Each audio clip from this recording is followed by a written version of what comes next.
Good morning. Welcome to Natasha Makes. Hello, hello. How are you all? Are you well? Did you have a good weekend? I am so excited for today's show. We have got, it looks a bit cluttered, I will grant you, but it's cluttered with beautiful things, so I don't think it matters. And maximalist is in. Is that a word? I'm going with it. If you can have minimalist, then you can have maximumist. Maximalist? We'll go with that. Along those lines, I'm just scrolling trying to find you because, we'll be here somewhere. Somewhere. Where are we? Hang on. Oh no, I mustn't press that button now, so I'll go live as well. And then goodness knows what will happen. Oh, here we go. I'm already live. There we are. Hi. There we are. Right, I found you all. You'll all be pleased to know. You see, it doesn't come up on my feed until we go live. It's all very confusing. So I've now got to view the event. Oh, gosh. Oh, well, you see, why doesn't it want to show me its messages? Oh, no. Oh, allow local network access to watch videos on your TV. Not now. I'm busy. Come on. Have we got anyone there? Oh, here we are. Ah, there we go. Every week I feel like it's different. Facebook stopped changing. I can't keep up. It's very confusing. Who have we got? We have got Maz and Diane. Good morning. And Carol. Hello. And Helen. Hello.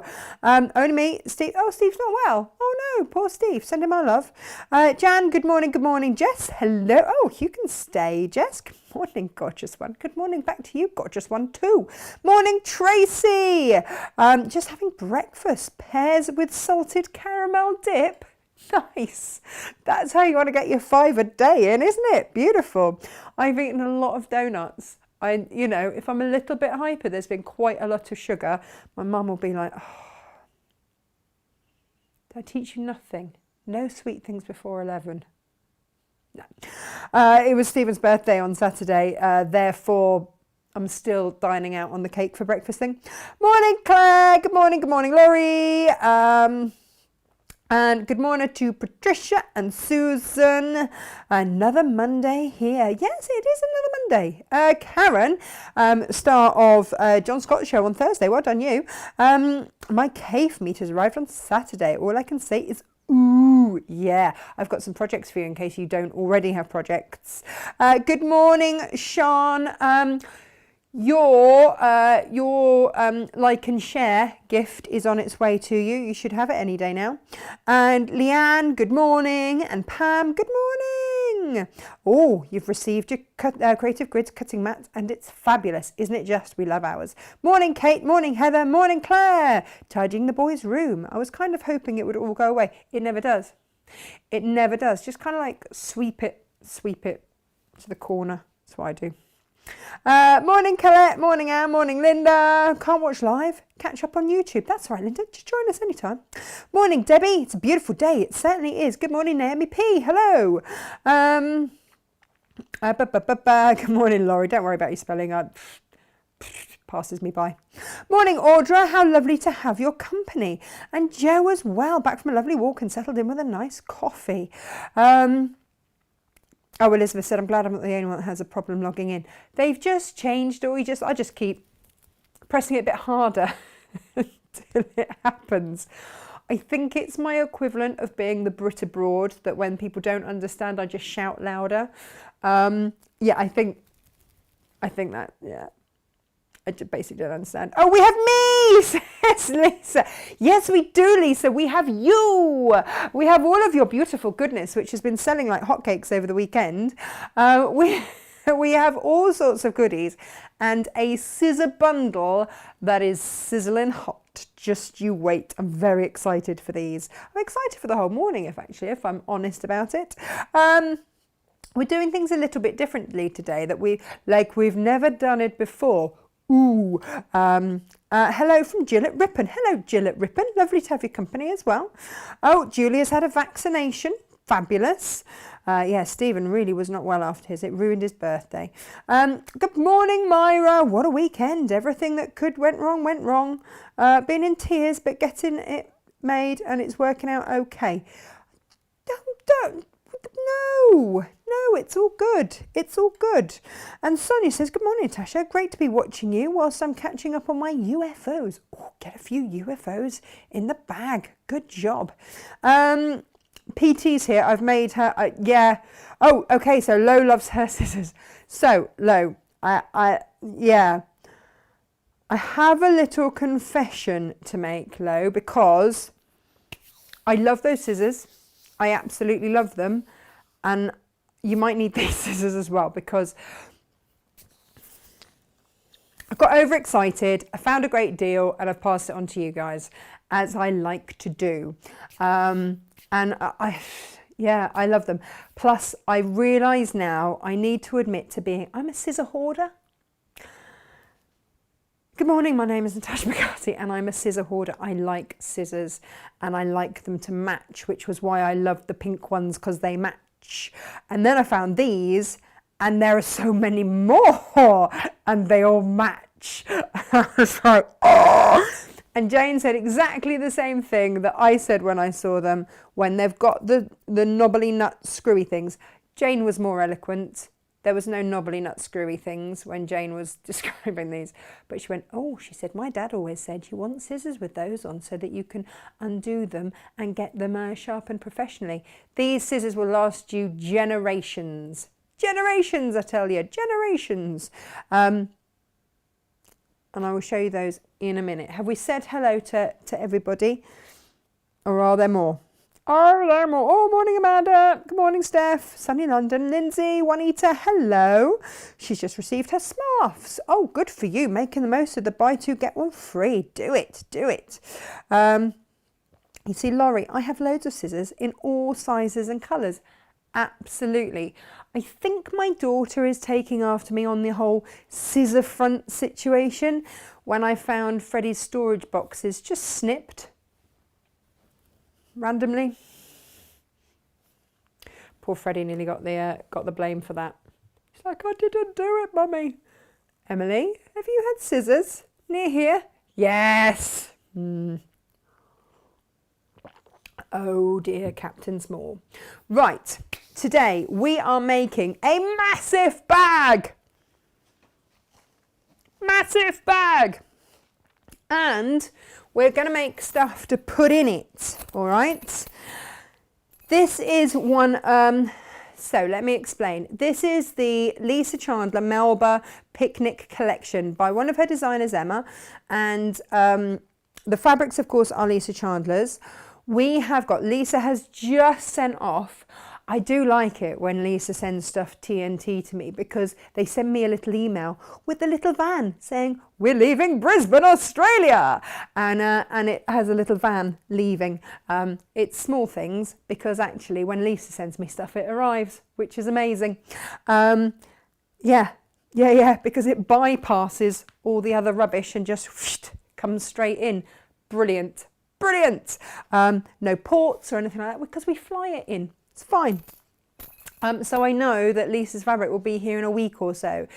So we have got, this is what we're going to do today. Let me show you, because it's gorgeous. We're going to do this, all of it. All of it, because the way that this has been designed uses the beautiful, beautiful border fabrics. Now I have got that in the pink and the teal. I have got it on its way in the orange. So if you want it in the orange, it is on its way, but it will be a little bit delayed, probably 10 days by the time that it gets through customs and everything else and gets to us. That is my guesstimate, but we do not have the problems with Lisa's fabrics coming in as we do with everything else, which is weird because it comes the furthest. So you can have it in this colourway or that colourway, and then we're going to look at getting the black colourway together. But you can start off certainly by well, I mean, you could do the black, and we've got the black fans as well, and then you could do the rest in plains, to be fair. So this is a quilt. It is a big picnic bag. it is 4 of these gorgeous, gorgeous little plates, fabric plates. They're beautiful. You can Odie Coat them and then wash them down if you want, wipe them down. So we've got those. We also have a cup carrier, an insulated bottle carrier, and a cutlery roll. So this is everything that you need for your picnicking needs, because not only do the clocks go forward next weekend, hooray! I think it's next weekend anyway, but also we're going to be allowed out soon, but not in. We're just going to be allowed out, but not in anywhere. So this is perfect, absolutely perfect. If you... The big fabric bundle, bearing in mind it's 3.5 meters of this fabric alone. It's a big bundle, this. It is a big bundle. There's no two ways about it. But it makes 9 different items. And so if you were to average out the cost of each item, it comes in at about £14. And we've put in a metre of the plain for free. So that's the deal on this one for you today. You're not paying for a metre of fabric in there. You're just paying for the Lisa Chandler, the plain fabric we've thrown in there for free. We are limited on stock of these. The pattern is separate. If you just want to go for the pattern, then you may do so. Other little bits and bobs to show you this morning before we get going on this. Is also lots of you tuned into Hochanda and saw, oh no, I can't destroy the display.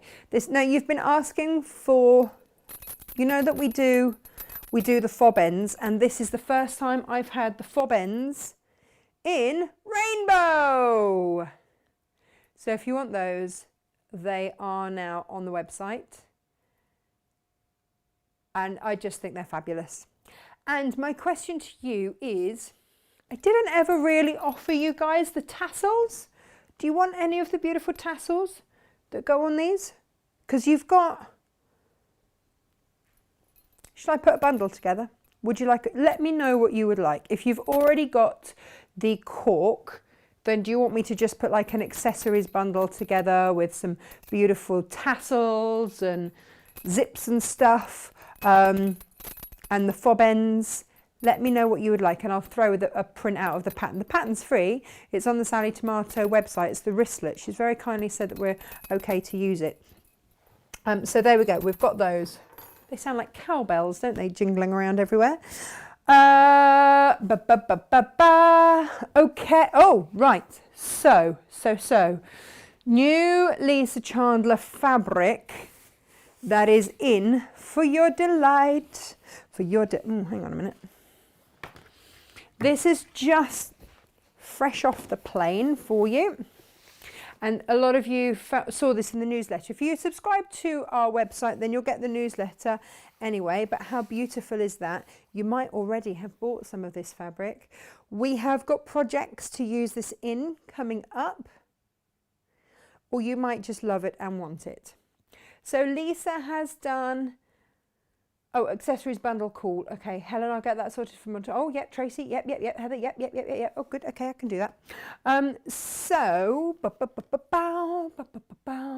Yes, we have got various projects coming up, but for those of you that can't wait, I mean, one of the projects is on the wall behind me. Then we have got all of these. And again, you know, this is Lisa's stunning fabric, which means that... Yeah, you've got that sparkle in there, you've got the metallic. So for those of you that have had Lisa's fabrics before, you already know the quality, you already know that these are going to be absolutely stunning, and you already know that somehow Lisa's metallic sparkles. We were saying the other day, there's nothing like her fabric out there. Just not of this quality, not like this at all, which makes me very happy. And so what we're doing is basically giving you first dibs on it by the metre, or by the half metre rather, so that you can decide how much you want. Again, it's got that sparkle on it. And then we'll start putting kits together for those of you that are like, oh, wow, hang on. Beautiful, right? Really beautiful. And... This is the one I think people are going to go crazy for.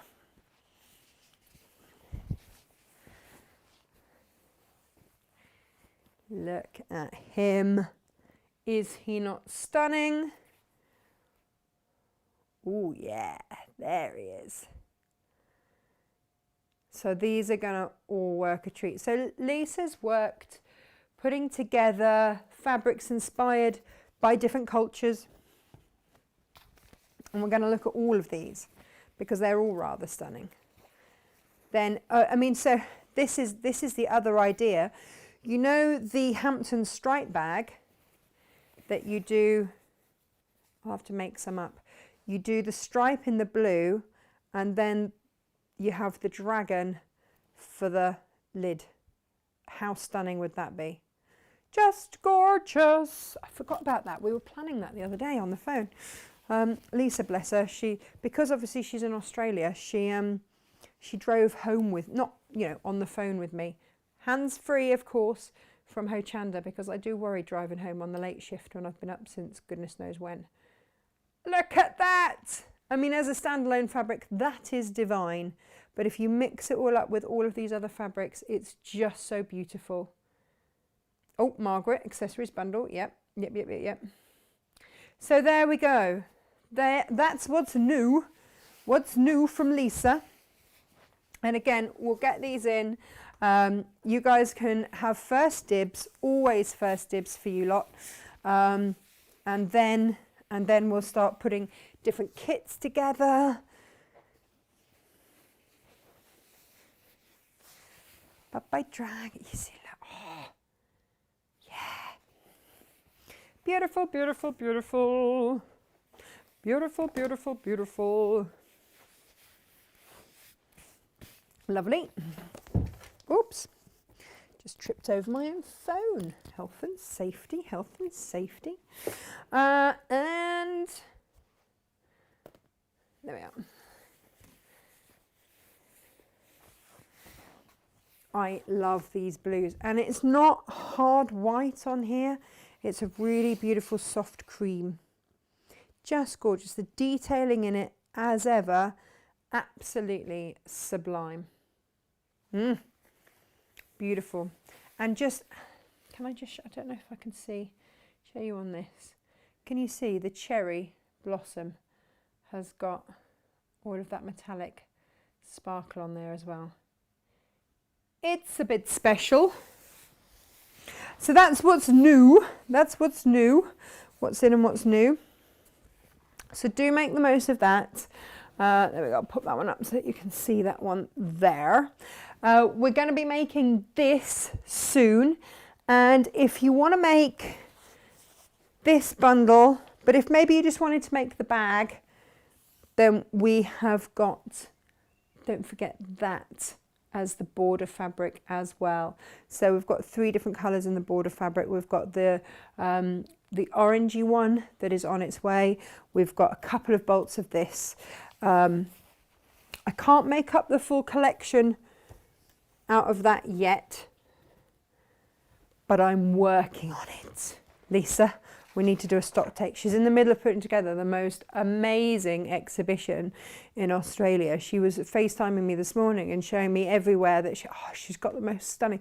It's a collection of quilts from all over Australia that with people that she knows, and they've sent in their quilts to her. And oh my gosh, I didn't even know you could do half the stuff that's there. No wonder she's so inspired all the time. It's fabulous. Julia says, the fabric I have so far makes me very happy. Not so much my bank account. Yeah, but the thing is, like, why do you earn it? That's my thing, you know. So. Would you like to see these scissors? Because I am super duper excited about these. Let's show you these. I will move that out of the way for now. Oh gosh, I nearly forgot the books. I've got so much on the show today. I might have got a bit overexcited, as ever. Kid and Sweet Shop is all I have to say about myself, really. I've got glue on my mat. Right, Let me show you these. These should retail at £94. But guess what? They didn't like the packaging. So I got a discount on them because they're changing the packaging. I'm like, are you kidding me? Oh, the scissors going to be different? No. The packaging, the stuff you throw away is going to be different. So I was like, I am very much up for that. So if you want to get all of this, and then you've got everything that you need here, and we'll go through what everything is, there is a £17 saving. £17 saving. So that is effectively getting, what did I work it out? The safety stiletto and the seam ripper, those for free. It's effectively what you're doing, is getting those for free. There we go. I think the pattern repeat, Sarah, is 60 centimetres, but I will just ask Jane to double check that. Right. So what we have got here is, these are made by, let me give you the bump on it. So Inspira, or Inspira, if that's what you want to call them, they're part of the Husqvarna, Viking and Pfaff and all of that group. And the Inspira is their accessories department. Okay, so to give you an example, the scissors and the shears and everything else made from high quality German stainless steel. They're hot forged, then inspected by cutlery artisans so that you get that high quality of standard. The end result is a cutting instrument of uncompromising quality excuse me, and craftsmanship that will bring you a lifetime of cutting pleasure. And that is absolutely what we're talking about here. Okay, this is about a lifetime of scissors. You're not going to have to ever buy others if you don't want. Okay, and like I say, I only came across these at the weekend, so you know, I'm delighted with them. I say the weekend, actually no, I had them Thursday. I tried them Thursday. So these are the 8-inch bent scissors. What do we mean by bent? We mean that they are straight along there so that you can get close when you're cutting for your dressmaking, rather than them being your normal shape where they would come out there, which makes it difficult to get it flat, especially if you're dressmaking. It just means that you can then keep your hand and they can just go along the bench like that. Okay, so these are the first ones. These are your bent trimmers. And again, just to show you on these, so excited about these. There we go. So this means that you can get them professionally sharpened and they will last and last and last. There we go. Look at that. They're ever so good. And if we look on here, so you should, with these,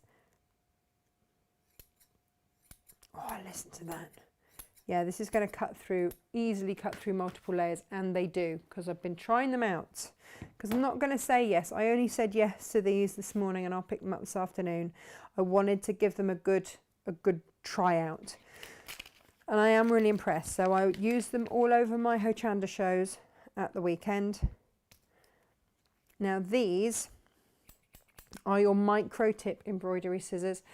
They are, again, they are super fab.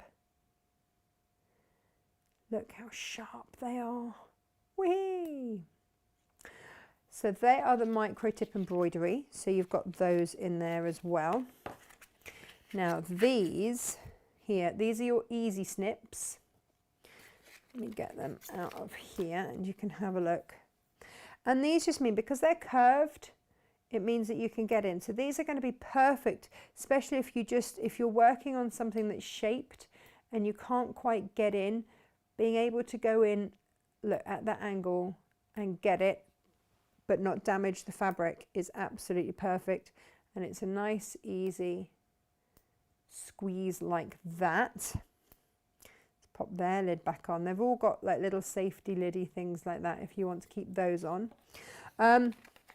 These are your applique scissors, your precision applique.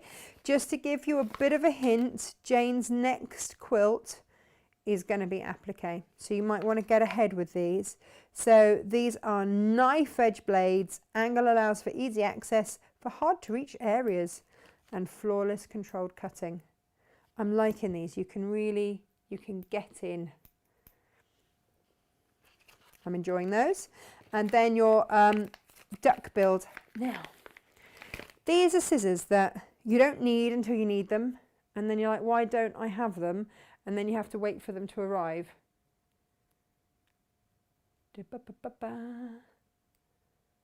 Angela, they should all be on there. The Japanese fabric with the pagodas, that should be on there. Oh, hi April, how are you? So there we go. They are your duck build again for your applique, and this just protects your fabric so you don't cut through it. So they are rather fabulous too. Now, some of my favourite things that I didn't know were going to be my favourite things are actually the bits that you are effectively getting for free if you go for the mega bundle with it all in, and then you've got everything matching. And that's this. More and more when I want to do precise stitching, or if I start too close to the edge or anything like that, I end up using an awl, be it a tailor's awl or whatever kind of awl. And that is what you have there. This is your precision, your safety stiletto. And I have used and used and used this just in the last few days. It's been invaluable. So I'm going to keep that out. I'm going to keep all of them out, in fact.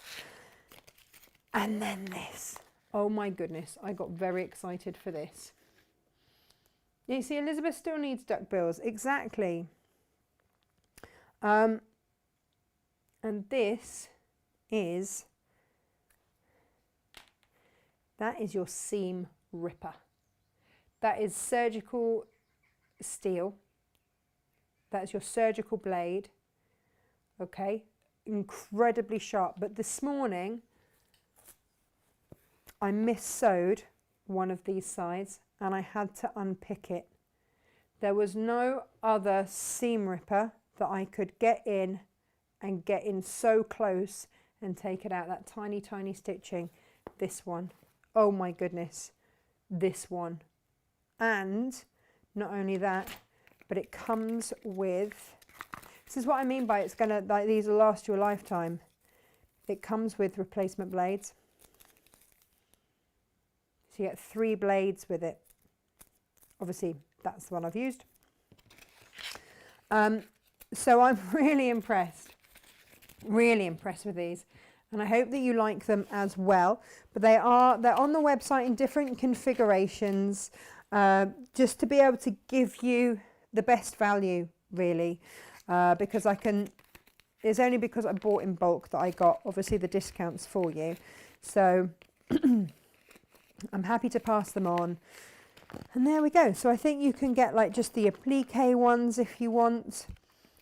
Your best value is to get the whole shebang. Like I say, that effectively makes these 2 things free. So you can get all of them, or you can get just those, or you can get those 3 together. Yeah, there you go. Or was it that? It might have been that. I can't remember. Anyway, it's on the website. Have a look. It's all on there. So yeah, it looks like I'm ready to go into the operating theatre, doesn't it? I'm going to put these 2 away because I don't need those today. But the rest I'm going to keep out. Alrighty, alrighty. I can see some questions coming in. Let's have a little look. I can see and have in basket all the others, but not the pagoda ones. Oh, there you go. There you go. If you look, Angela, someone's just given you a link underneath. Okay. Oh, morning, Heather. So hopefully that will help. Oh, Kirsty, the bank didn't open till 10. You've been stood outside in the cold for nearly an hour. Nice hot cup of tea required. I do not blame you. Yeah, exactly. It does look like a doctor's tray, doesn't it? I'm very excited for it, I have to say. I keep moving my my whatsits. Right, let me put that there. Shall we? Now, I've got two things going on. We're going to make, so the bundle that I've got for you today makes you 4 of these baskets. The big bag we're going to make. Then tomorrow we'll do the cup carrier, the bottle carrier, and the cutlery roll. So they are the accompanying things, and it all will fit in the lovely big bag. Then next Wednesday, Jane will show you how to do the quilt that's featured in there as well. So the fabric bundle for this is everything. I think there's 8 meters of Lisa's fabric in there. It's a 9 meter bundle. Okay, it's huge. And we've put the meter of plain in there for you for free. So that's what we've done for you today. And then I need to try and get my head round. If some of you have already got some of the fabric, then you'll be able to do some of it. The reason that it's 3.5 meters of the border fabric, that is your starting point, because that goes round the quilt and it makes up the bag. But if you just wanted to make the bag, then obviously, you know, you'd probably only need a meter. I'd need to check that, but you'd probably get away with just a meter. Yeah, so just take a look, because it's utterly, utterly gorgeous. The other thing to let you know, and this is just, these are due in any day now, and that is the brand new Kaffe Facet in the Studio book. I'm not going to go into too much detail about it now. It's absolutely stunning. Absolutely stunning. You know, maybe you might want to get it for someone rather than like an Easter present or something. But it is absolutely stunning. So all the photography is by Debbie Patterson, who does all of his Quilts In series. And I can tell you this, yeah, having been there, this is absolutely his home. These are his shelves where he keeps all of his crockery for his still lifes in colour order.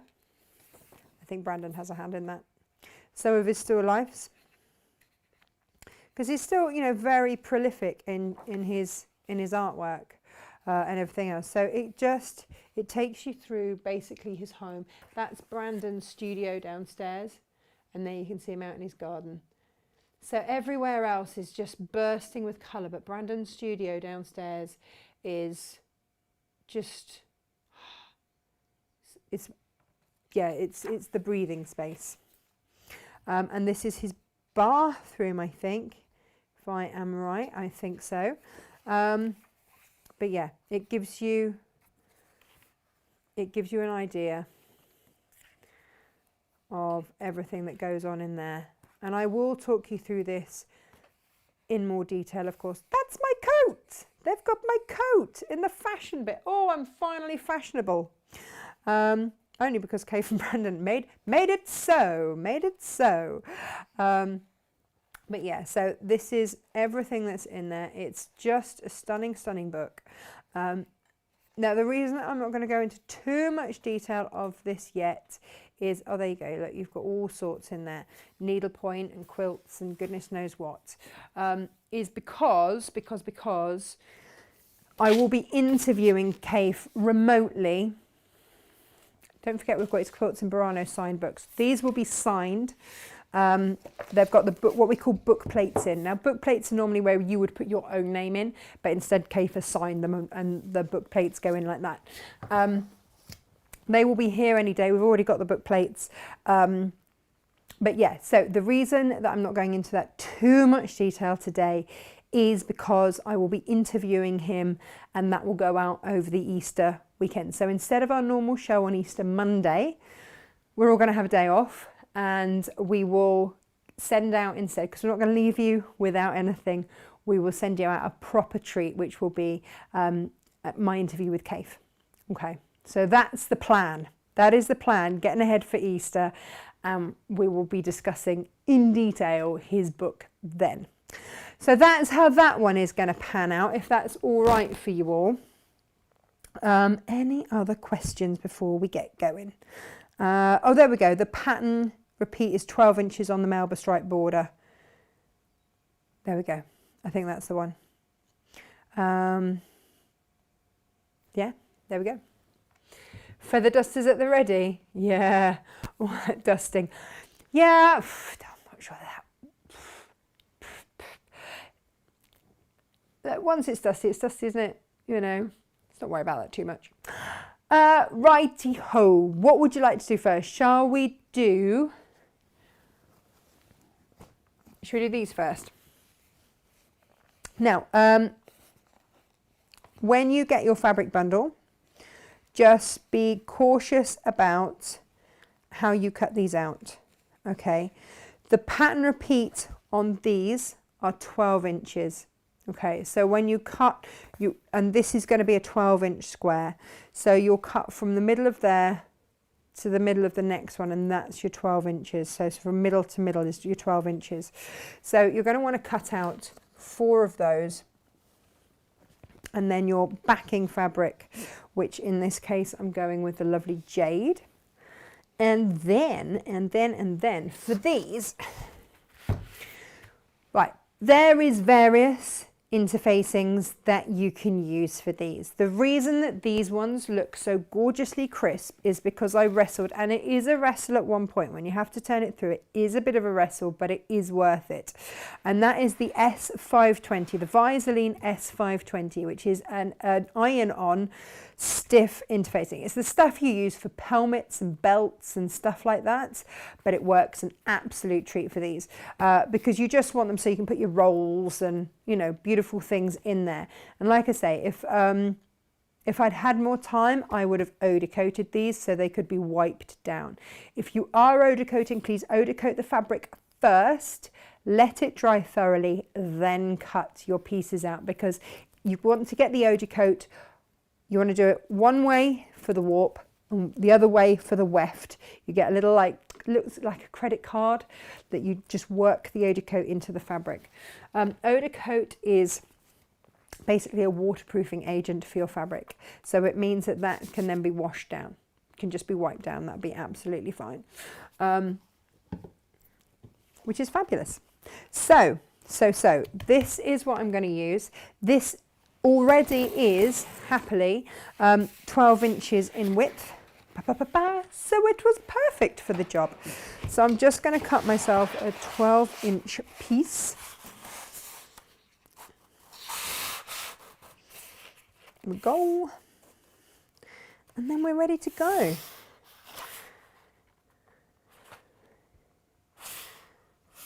La, la, la, la.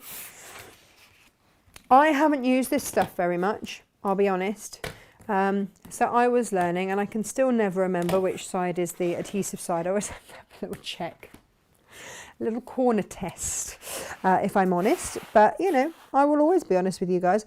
What we have started to do, though, is for as many of the Visaline products that we sell as we could find, we are starting to send out like sheets to show you how to use them, because otherwise they come off the roll and we sort of expect that you know how to use them and you might not. So, or it might be that you don't use it for a little while. You might watch the show and then not have used it for a little while. But as you can see, there's quite a lot on here, because for us, they come, like the end of it comes like that, and that will tell us that you can wash it at 40 degrees. So you can wash it at 40 degrees. It's iron on. These are the temperatures that you iron it on at, and all the others. So that's where all of our information comes from on these. But obviously you're not getting that whole roll, are you? So you wouldn't know. You could use, if you don't want to use this and you don't mind it being slightly more curved, then you could use a medium weight craft interfacing, but I would interface the top and the bottom. okay, just to give that extra structure. Yeah, I mean, the thing is, I haven't used a foam interfacing because, you know, these are plates, so effectively bowls, whatever you want to call them. Now, the very first thing that you are going to do with this is take the corners off. Okay, so I've got to try and remember, where are my instructions? So the instructions have all of the instructions for all of this, which is why they're a little bit more expensive. So, oh look, I've got my coffee spilt on this. Definitely mine then. This is your picnic blanket here. This is your picnic basket. Then your lap baskets, which are what we're making now. And then your cutlery, and then your cup and bottle bags. And then there's your information. So these are all the different things that we're making in here. So it's going to be stretched over 3 shows because there's 3 shows worth of goodies in here. And off we go. So no one's going to see this, so I can go at it with a biro, no problems at all. So I'm going to take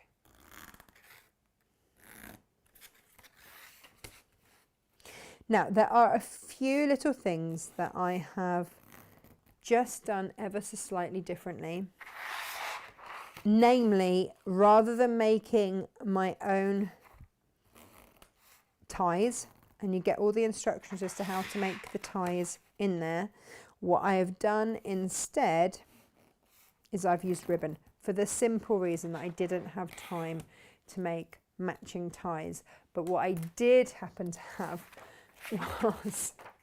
was this in my crafty stash, which is the exact same purple as this, and I was like, well, I want to use this. So but in the instructions you would make your own. You'd cut a 12 you'd cut an inch strip, and away you'd go.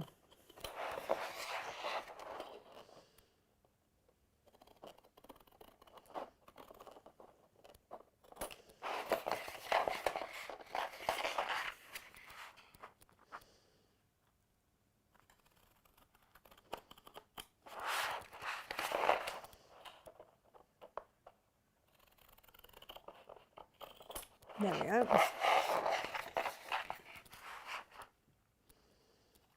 Now you see, normally if this were a bag or something where you were boxing the bottom,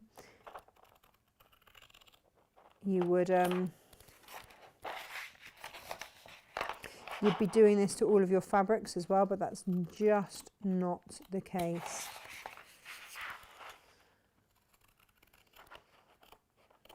So there you go. I mean, you can keep, why don't you keep those for when you put things like, oh gosh, what's the word I want? Like magnetic things in your bags. That's what I would do. I'd keep those to one side. I never throw stuff like that away because it's always useful. Right, I need to move that out of the way so that I can actually do some pressing. It's a pressing matter. Got a little bit ahead with a bit of prep. Oh yeah, so I should probably have shown you the bundle, because like here it is. If you're going for the mega bundle with it all on, then this is what you're getting. You're getting a meter of jade for free from us to you. You are going to get a meter of the fans, half a meter of the pink fans. You are going to get a meter and a half of the small floral. You're going to get a meter and a half of the tiles fabric. That's this one. And because you fussy cut this for the quilt, and you fussy cut this for the for these as well. They're so beautiful. And then you get a whopping 3.5 meters of this. So when I say it, so this is the sort of thing that you might make for this year as a treat because, you know, nobody's really been going out, and it might be to celebrate the fact that you can now go on picnics with your family, or whatever else it is that you're going to be able to do this year.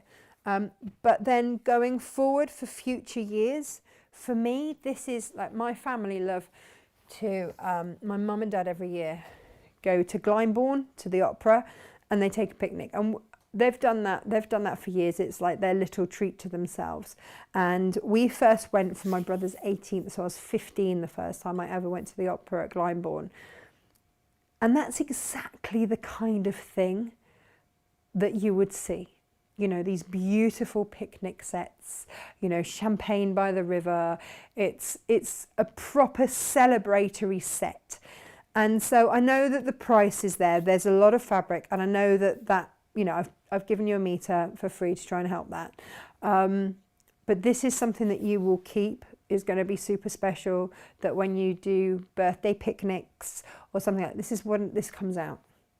This comes out as the beautiful set. The beautiful set. And it's utterly gorgeous, and it works out at £14 per item, bearing in mind that one of those is a whopping great big quilt and another is a bag. So, you know, it's actually, then when you look at it, it's a bit special. It is a bit special. Now, I never remember. There we go. Here we go. Let me just see. So I'm going to adhere this onto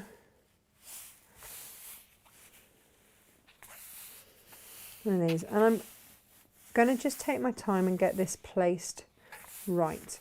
First things first is to just check if I've actually got this the right side, because you know, that's awkward otherwise. I have been known to, you know, press things onto my pressing mat. There's only one side of this particular pressing mat that I can use because of that. I need to put it through the wash actually, and just see if I can actually get it to wash out. What I'm saying is that it happens. It happens. It happens. These things happen. So, as ever, these are really achievable makes. It's not that the sewing is difficult with this. It's that it's what Lisa and her design team here have done is stretched me to use a different stabilizer, like something a little bit different. And that's what's pulled me out of my comfort zone with this. It's not that it's a difficult make. It really isn't. If you can stitch a straight line, you are good to go. It's just, like I say, that this is using, you know, different stuff. So there we go. You will fussy cut it so that that is in the middle. Okay. Isn't that beautiful? Just love it. And then we go to what? Let me just press that as well so that we're all good. So it's fundamentally 3 squares. Your lining, your lining,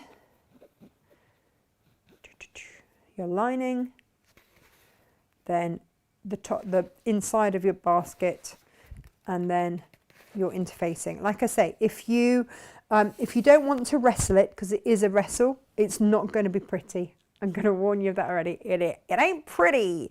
Then that's fine. Just use medium weight top and bottom, and that's going to be easier for you.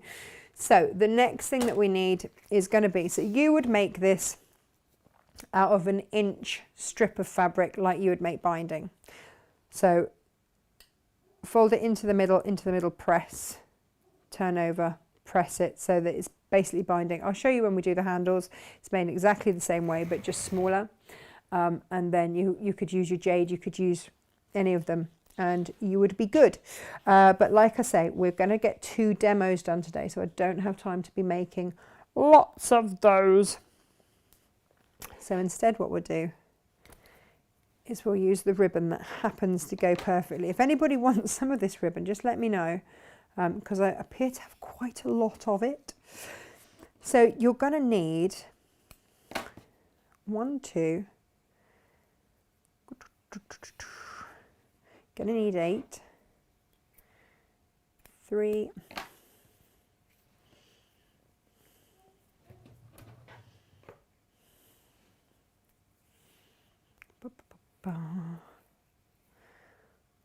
4,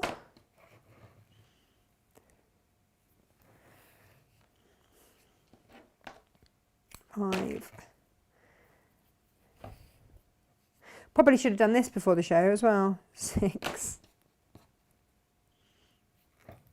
But you know, I was running around being excited about scissors and making sure that I secured all of those for you, which I have, which I'm pleased with, which I'm excited about. There we go. So the reason I've gone with this ribbon, firstly because the colour was perfect match, and second because it is, yeah, 1/4 of an inch, which is the same width as your strips will be. Just give them a little knot on the end, and again, this is exactly what you would do with your inch strips that you folded basically into quarters. Fold the corners into the middle, press, fold again, stitch, as you would make your binding, make your handles, make everything. Oh, way up, the puppies are back. The dogs have been out on their walk this morning, just not with me. Can see a Maud who's having a little wander around. Hopefully somebody's locked the back door and they won't be wandering in here. That's their other favourite game at the moment. They've worked out how to open all the doors. Yeah. So suddenly you'll get a marauding Margot and Maud come through, and of course there's nothing more excitable than 2 puppies who are where they shouldn't be, and they know they shouldn't be there, but they're oh so pleased to see you. Hi everyone. And Margot, our Great Dane, her tail when she gets super excited goes umpteen to the dozen, but it's like a whip. And poor Ems, she's just tail height for her face, so we have to get her out of the way pretty quickly. My mum said, oh yes, history repeating. She said, because I grew up with Danes, I think I learnt to walk with a hand on each Dane. Magnus and Emily we had. Oh, Emily again. And yeah, she's like, yes, Magnus managed to whack your brother round the face just before the health visitor. So, like, yeah, still happening. So, where we have got these cutouts, we're going to place, let me show you these. We're going to place these just on the edge in the unstiffened side. Okay. And I'm going to pin all of these in place. Now, I mean, it might be that you're watching and go, huh, not much of a picnicker, but actually they do make, I mean, look at that. For a knick-knackery bowl, that's rather beautiful. For any kind of bowl, let's be honest, rather beautiful. So just find where that edge is, lay it there. Get my head out of the way so you can actually see. These will all go into the centre. I tend to then just twist them and pin them out the way, because you don't want to be sewing over these. But it is one of those things, just take your time.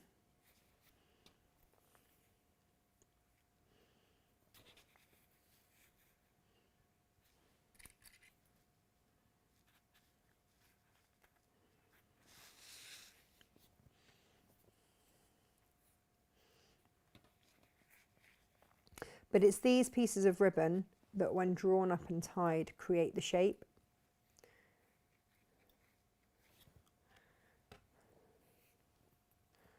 So it's important that we get them in the right place because they are kind of integral to the whole shebang.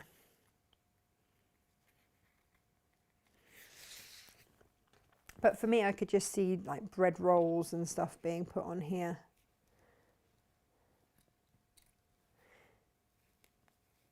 Maybe some little fairy cakes or something delicious.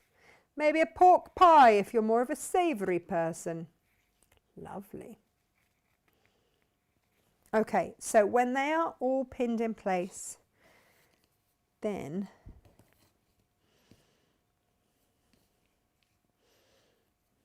I get hold of all of these. I just give them a little twist.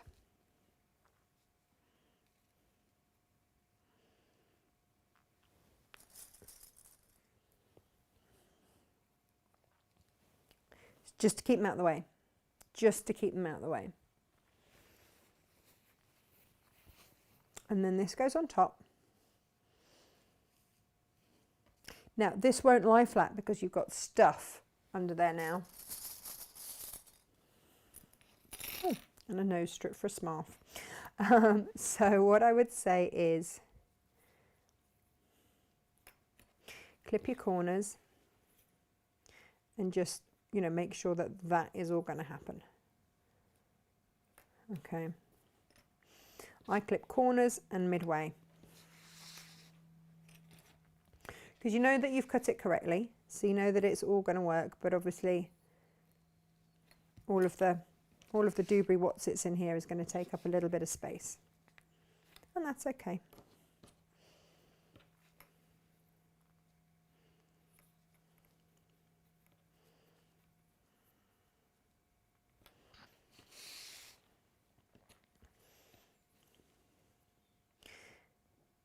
Now, the joy of using this really stiff interfacing is when you come to turn it, once you've turned it through and you've pressed it, it's almost like sewing with cardboard. So the only adjustment that I made is to make sure that I've got quite a fine needle in, okay? Because when you're sewing through this at another stage, you're gonna want to sew through it, and it basically acts like almost like a perforation to then get it nice and crisp, like so. Now, because I want this to be as accurate as I can, I feel that I'm upping my game here a little bit. In each corner, now obviously we're going to be sewing with 1/4 of an inch, okay? So what I did was I marked off where that 1/4 of an inch was, so that it wasn't just hit and miss when I got to the corners, so that I had a place to aim for. And that was what I did. You might be so pro that you really don't need to, but for me, I'm like, yeah, I'm not leaving that to chance today. Nah. If you're worried, use a coordinating thread.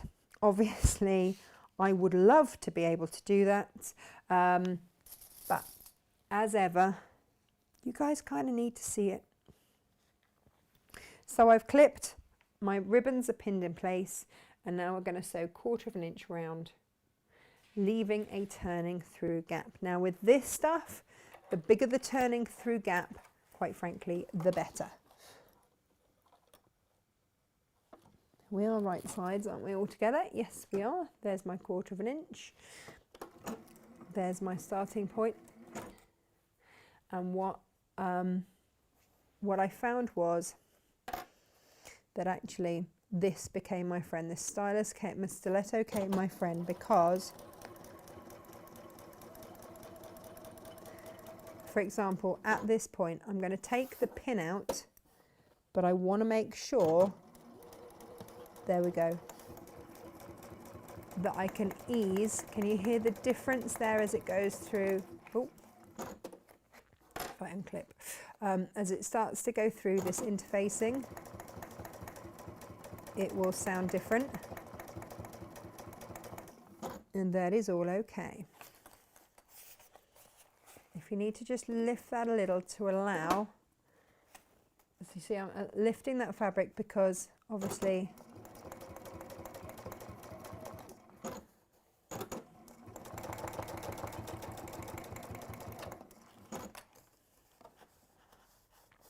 just making sure that we are all good. I'm basically trying to be as accurate as possible. There's my ribbon. I don't want that moving. And then I'm back onto just normal fabric. There we go. Spinning it around and heading down the next bit.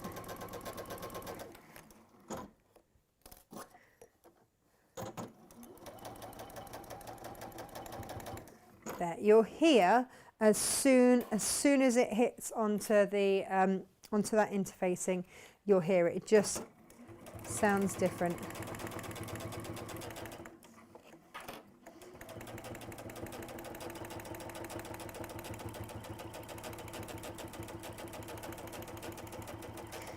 And then as I get to here, take the pin out, replace it with my stylet, and that's just to hold that ribbon absolutely in the place that I want it to be.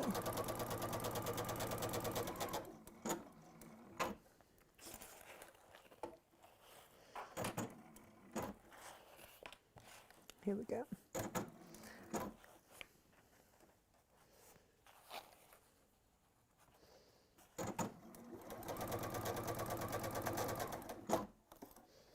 I'm about to run out of bobbin.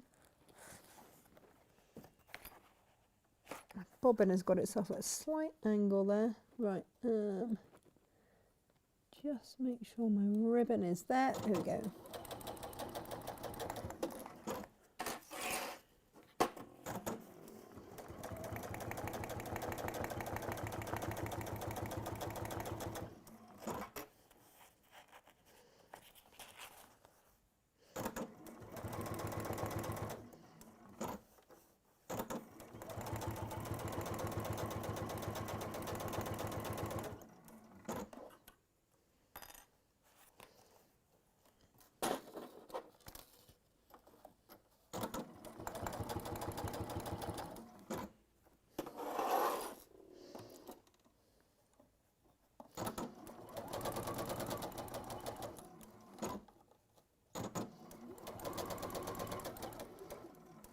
Now, as I come down this last side, I've got to leave my turning through gap, okay? So this is what I'm going to do. I'm going to come down. I'm going to make sure that my ribbon is in there. And then I'm going to just go onto the lining.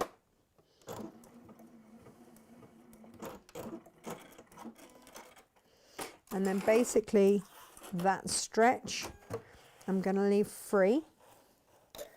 I'm going to put my... And again, I'm going to come back on just past.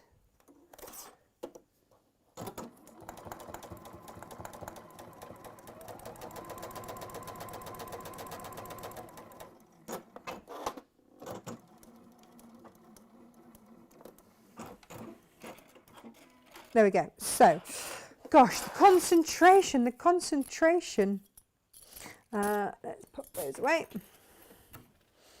And let's see where we're at. So now, I'm going to just trim those corners.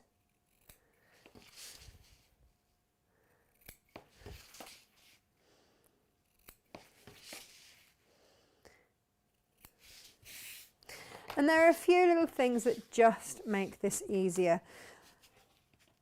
Right, this isn't pretty. The turning through scenario is not pretty. I can't lie about that.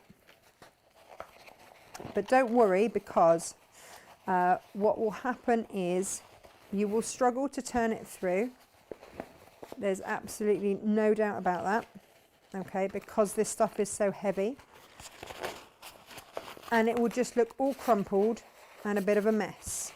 All right, and again, do not worry about that, because what you can then do is, like I say, if you don't want this, just medium weight interfacing your both sides, you will do the trick. But this will turn through eventually. Just be patient. You will get it through. There we go. Starting to turn through. There we go. Okay. Now, yeah, I've slipped a stitch. That's all right. So I'll stitch that back in. None of this is the end of the world. And the beautiful thing is, like, you might be looking at that and going, for goodness sakes, Natasha, that's a right old mess. But honestly, that did look like that earlier. Okay. This is why we have tools like this, because you'll go in and you'll ease out those corners and you will run it along that seam. Absolutely. And the beautiful thing about this this interfacing is that it folds basically like card. Okay. So what you'll do is fold it along there, and this is why it's worth the wrestle, because we'll take it across to there and we'll give that a press, and honestly comes up beautifully. All right, give that a little press there. So that's my first edge, looking super crisp. Okay, now we've eased out that corner, we're going to ease out that corner there. Obviously, what interfacing you use is totally up to you. Of course it is. But what I would say is, if you can bear that struggle just on the turning through, and then all I'm doing here is just making sure that that seam, you can give it a tug from there, and you can use this almost like a for those of you that are paper crafters, you know, when you use when you fold paper and you then get that crease in, that's all we're doing. That is all we're doing here. Okay, it's a little bit fiddly, it's going to take you a few minutes, but my goodness me, is it worth it, because what you get are beautiful, really beautiful crisp sides.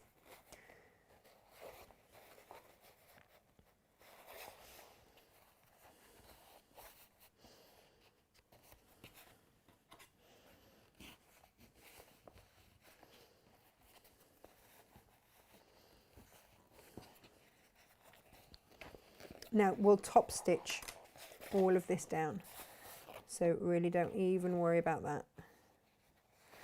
And then that is your next side ready to press.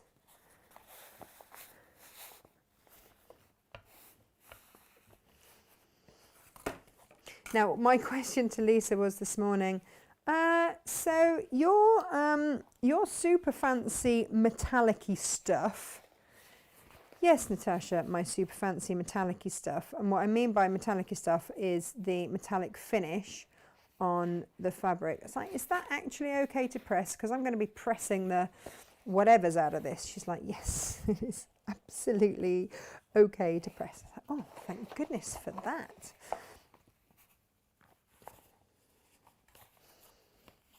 Okay.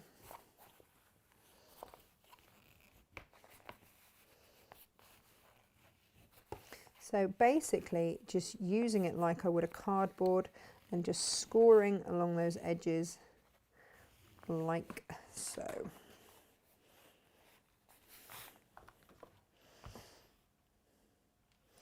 And it's now that you'll start to see the difference, okay?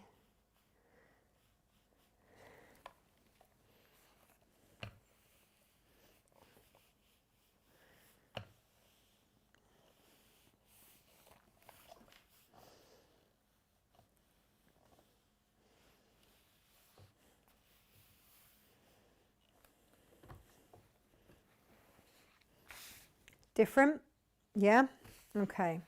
So now what I'm going to do is, now don't forget I've got one of those to put back in because I did just rip it ever so slightly. I'm going to get my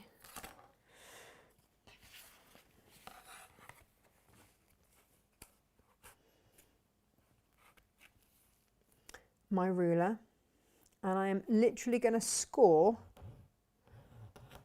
down that 1/4 inch line, which would be my seam, on there. Again, if you've used a medium weight interfacing, you are not going to need to do that. Okay, I'm going to just double check that my fabric is adhered, hasn't come away to that. And then whilst it's warm, on that score line, I'm going to fold it over and I'm going to score it down. Okay. And then that is going to tuck in under there like that. Now, so you can see that's going to give me that line there, and that will all fold over. I'm going to give that a press. That will fold over, and we're going to top stitch around. But actually now, how neat is that looking? And I wouldn't have got that if I'd have used a lesser interfacing, so it is worth the struggle. It might put you out of your comfort zone. I totally hear you on that. It did me.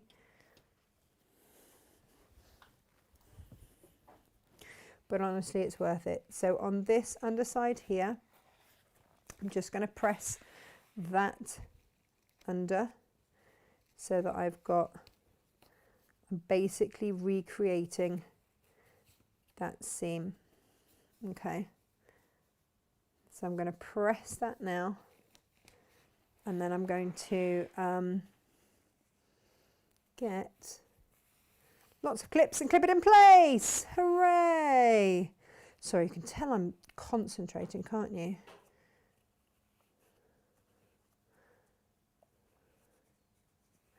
I really want this to be so neat, because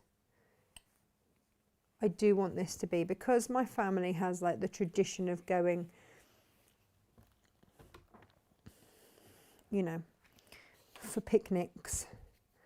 I want to make this like a really beautiful tradition that becomes, you know, like the birthday picnic set, or the, you know, or I can lend it to my mum and dad when they go to Glyndebourne, and they can have a beautiful, beautiful picnic set. And that feels kind of lovely too, because Lisa designed this fabric. The basis of it was, what would happen if Dame Nellie Melba and William Morris spent a night together? What would the fabric love child look like? Yep. Yep. Just going to pop that back in there.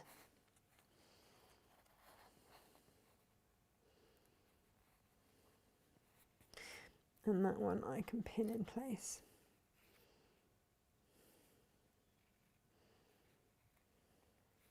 Okay. Then these I'm going to clip, and I'm not going to apologise for actually taking my time on something and not rushing for once.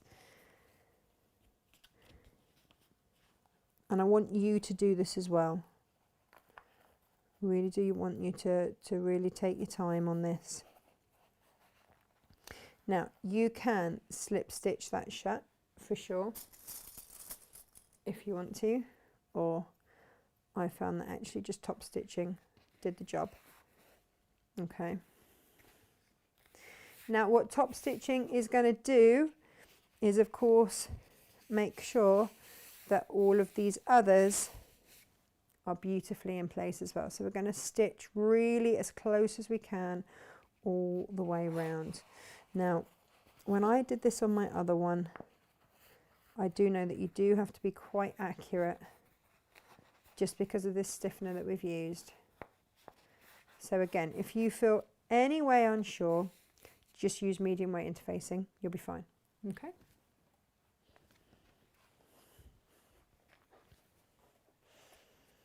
The thing to watch now is to make sure that you keep all of these tabs out of the way. Okay. So I'm going to start on this end.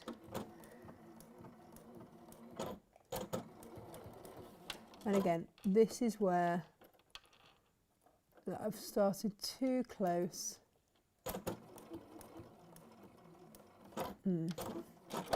Often you can save it with your little stiletto, but in fact what I'm going to do instead is, where are my scissors? There we are. Just take that. Oh yeah, no, look, I was right on the edge. No wonder it went in. I'm going to start in a little bit. I'm still doing that 1/4 of an inch, and then 1/8 of an inch rather, and then I'll go backwards. And all that does is that takes up the tension of your thread, or you can use a leader or anything else.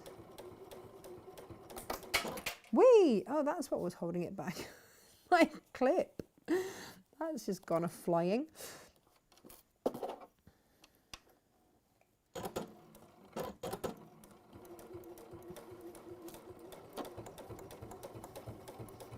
So you can hear now the difference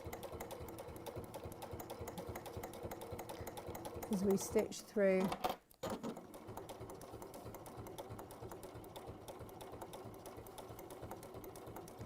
Now we are going to top stitch round. If you don't catch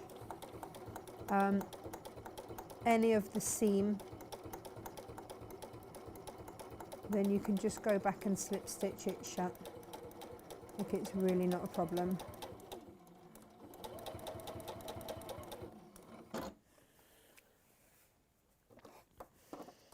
Again, just going to give it that little hand out of the corner.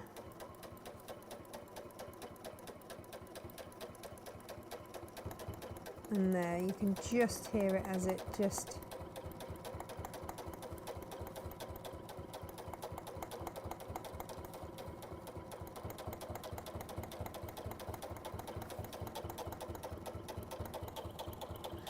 It's unlike me, isn't it, to go this slow, but I love these. I think they're so beautiful. And I do just want this to be one that I'm proud of and that I use. Right.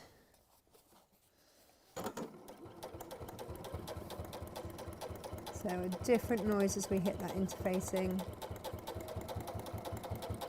If you wanted to lengthen your stitch on this, then you could.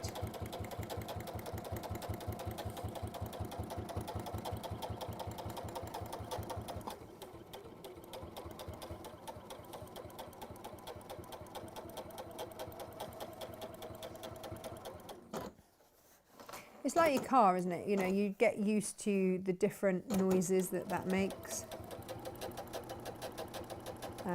And so you know when you go through a different, there you go. It just sounds like it's knocking, but it's just going through, because you're going through where you've turned over, because you're going in at an 1/8, you're going through 2 layers of that heavy duty interfacing. So just bear that in mind.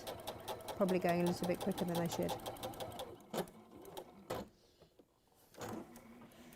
And I can hear my needle squeaking actually. I need to oil my machine.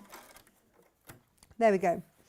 So, and then what I will just do now, quickly lock it, is put in a new needle. Okay, because that needle has worked hard. It's done its job. And just pop in a new needle. Good practice, right? For those of you that are saying, turn off your machine, Natasha, for goodness sakes, turn off your machine. It's got a lock feature. Okay. Oh, hang on, I have got a bit more stitching through this. Oh well, never mind, it's done now. And it's in the sharps box. So there we are. Yeah, so this machine has a feature whereby you can lock the whole thing off. So that you can't, you see I can't, when I press the buttons, nothing happens. I'm not sure if I have to go and turn it off and on again. I can never remember, but we'll do that. And then we'll be ready to do the next bit, which is rather lovely. There we go, it's just getting itself all sorted and happy.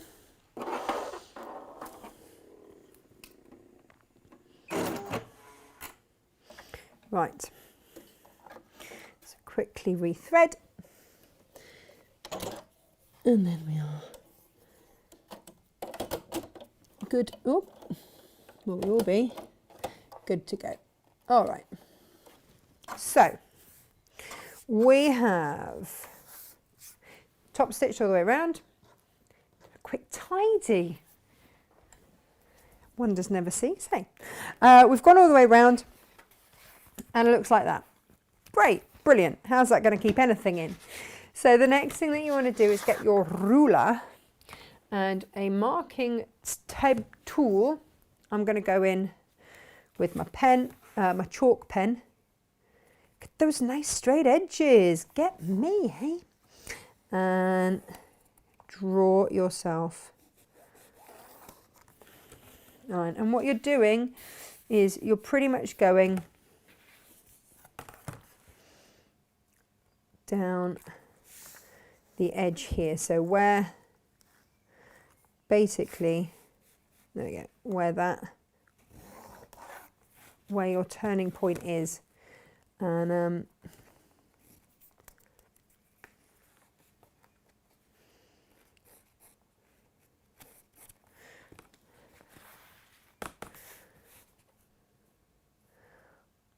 I have to say, for sewn edges, they are pretty good.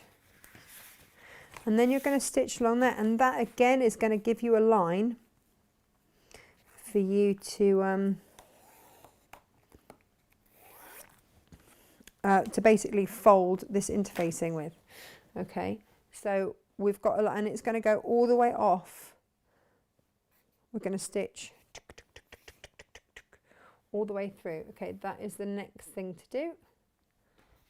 And then we're done. Clever, huh?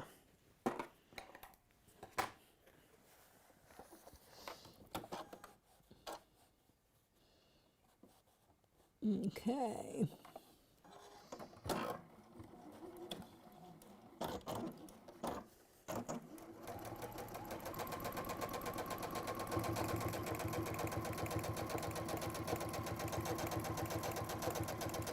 Now I'm going a little bit faster. I'm not going through so many layers this time.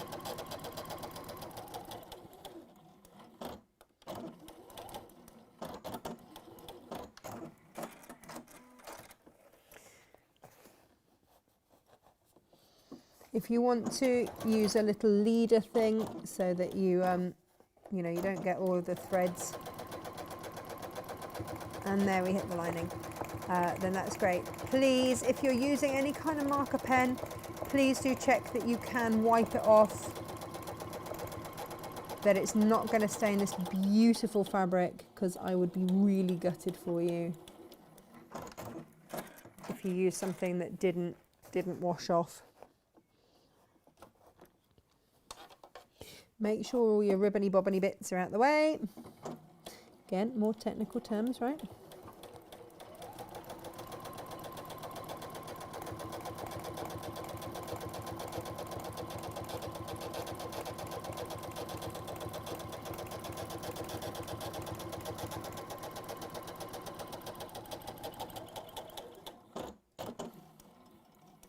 Ooh, come on you, back you go. There we are. Is that all of them done? No, I've got one more to do.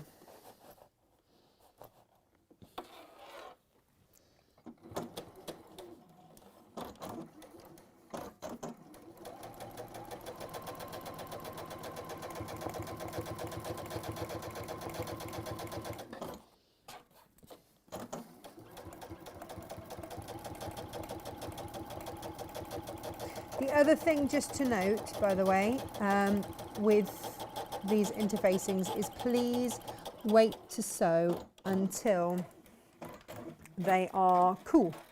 Especially, you know, if you've got your iron-on interfacing, please do wait until they're dry, until they're cool. And then all I did was, again, that, fold it over. You'll go round and you will, but you use basically, in fact I don't even need the ruler, look, where your line of stitching is, it's acting almost like a perforation. And so, there we go. You can do that. And look how crisp then that is. So let's go back in and do that one with this. And this is just your pointy turner tool thing.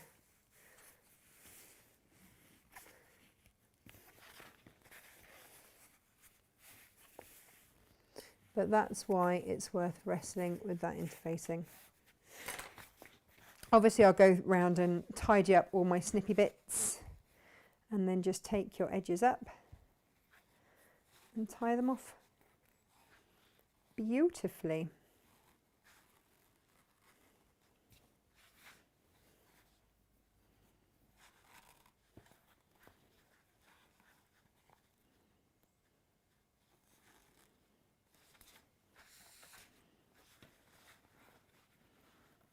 I love these.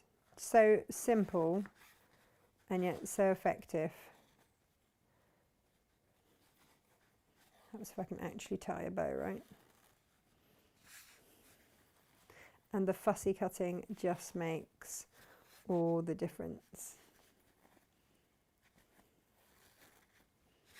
So yeah, basically repeat that 4 times. There we go. So that is make number 1. Ah, come on, computer. There we go.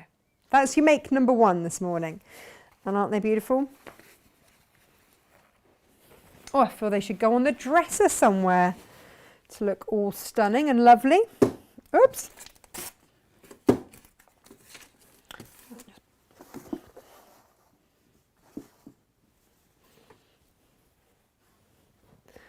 There we go. So make number 1. And it really is, you know, they're lovely, lovely makes. Now then, oh look, see, I've got that cut ready for doing more. Any questions? Are we all okay? Next up, otherwise, is the bag.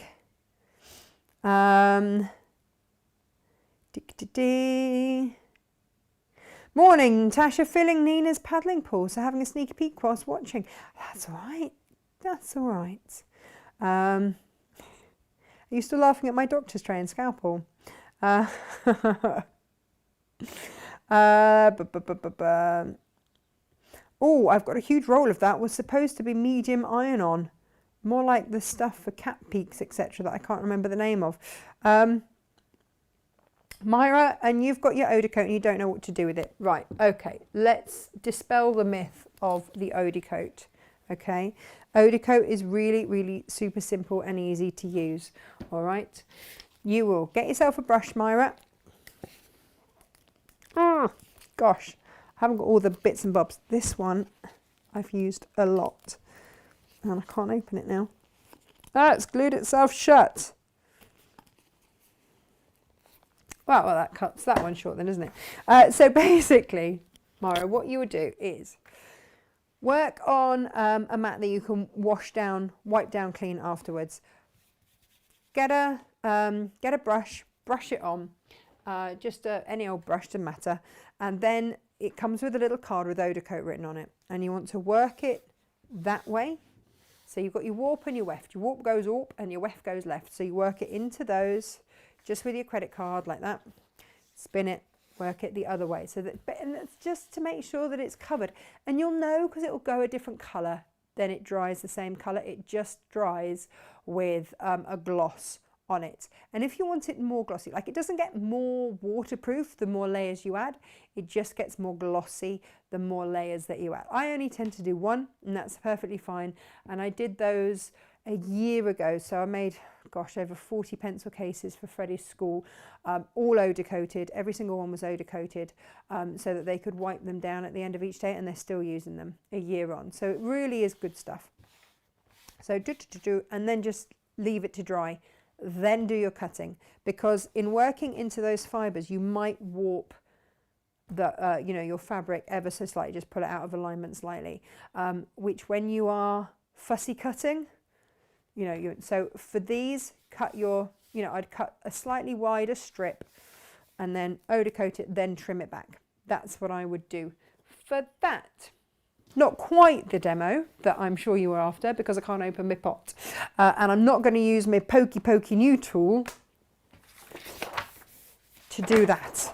Right, so the bag is super simple. If you remember, let me just grab them. How we made. If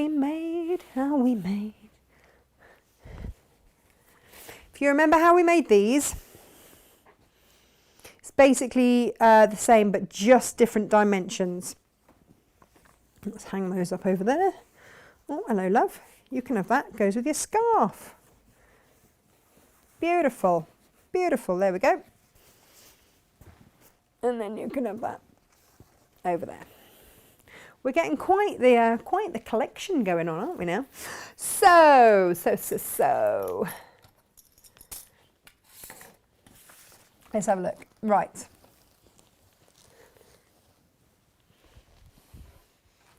We'll see how we're doing on time. Yeah, we can get this done. So your outer, your inner pieces, cut them, and your interfacing. I've used the Styleville Fix because I want the bag to be lovely and firm. Okay, and that's just a personal preference for this. This is going to be a bag that carries a lot of food because it's mine, and it's going to be my picnic bag. So that's absolutely fine. So these are my lining pieces. So this is the other thing. Okay.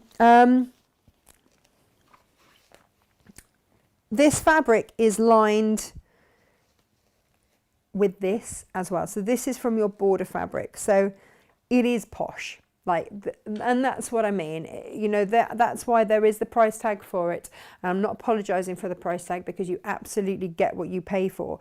And because this bag is so big, you know, you see inside it. So yes, you can use a lining fabric, of course you can. But just bear in mind, you see in it. You see, you know, you absolutely see in it. So these are my two side pieces here. This is my base piece there. Now we went ahead, actually Jane gave me a hand this morning because I was rapidly running out of time. And she just interfaced these for me. But like I say, it's just your Styleville Fix. You want to find your middle point, and Jane's pinned those for me there. Thank you, Jane. And then I'm going to flip one on top of the other like that. Okay. Lining up those center points. Like so. And then, you can hear how dry my hands are, can't you? I've must get my seams out. Emily has managed to use up all of my seams, and I need to go get some more out of the warehouse. She loves it. Every night she's there. She's a little toad. I'll take those out.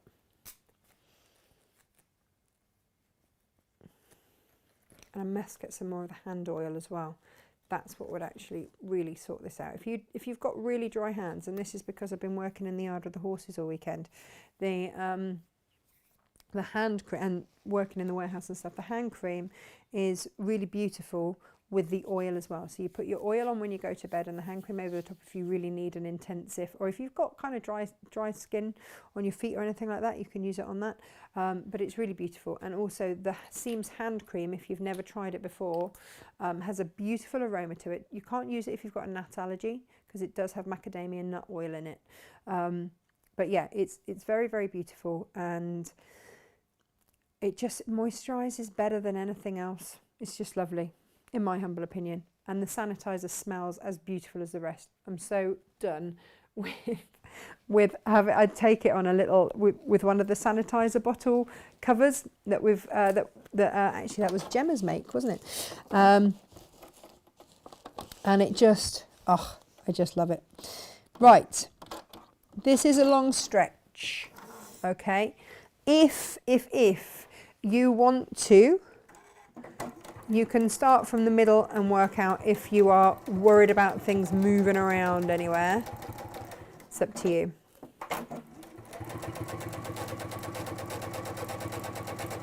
Now, can you hear? When I hear that on a bobbin, I know that it isn't a proper dukey one because it just rubs. With the proper dukey bobbins, I don't get that noise. And this must have been one that slipped through the net.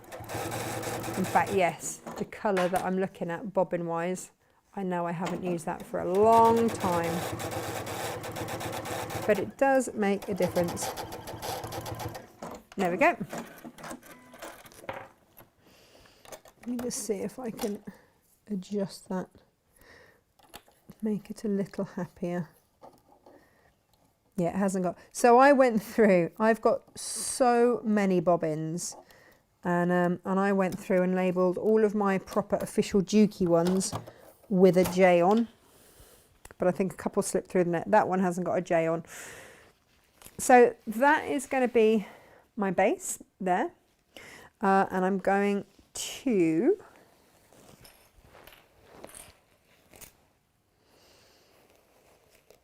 find that midpoint there.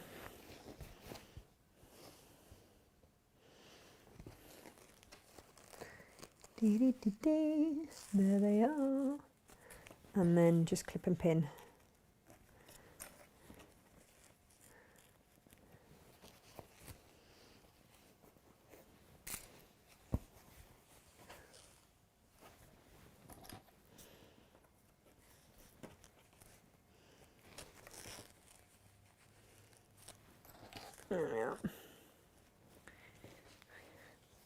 Okay, and then we're just going to stitch in exactly the same way down there, and then this is starting to give you an idea of the size, right? It's huge, it's huge, and that's okay. Right, down we go. It's that big that it actually has extra straps. Gonna need it, right? Who wants to go on a picnic with just one cucumber sandwich?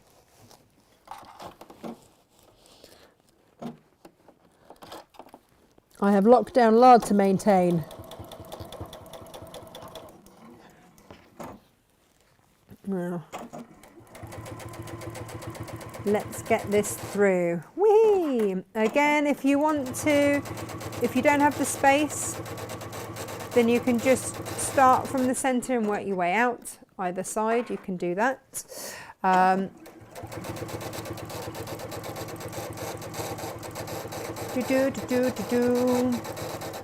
Thing is, I know that I'm not working with a proper dukey bobbin and that's why it's making the noise, but it's still stitching fine. Naughty, isn't it? There we go. Whoops. Right, okay, so this starts to give you an idea of the size, doesn't it? It's got a big one. And then I'm going to stitch down those sides there.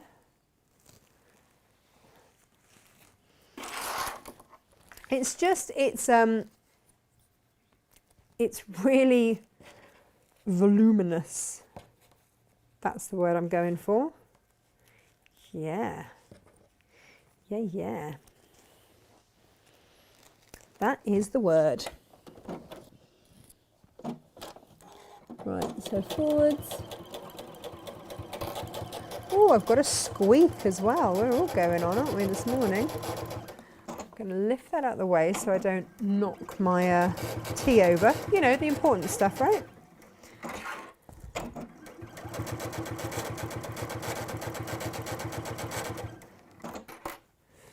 I could just move my tea, couldn't I? I mean, that would also help the situation. I'm pretty sure is if I actually just move my tea out of the way.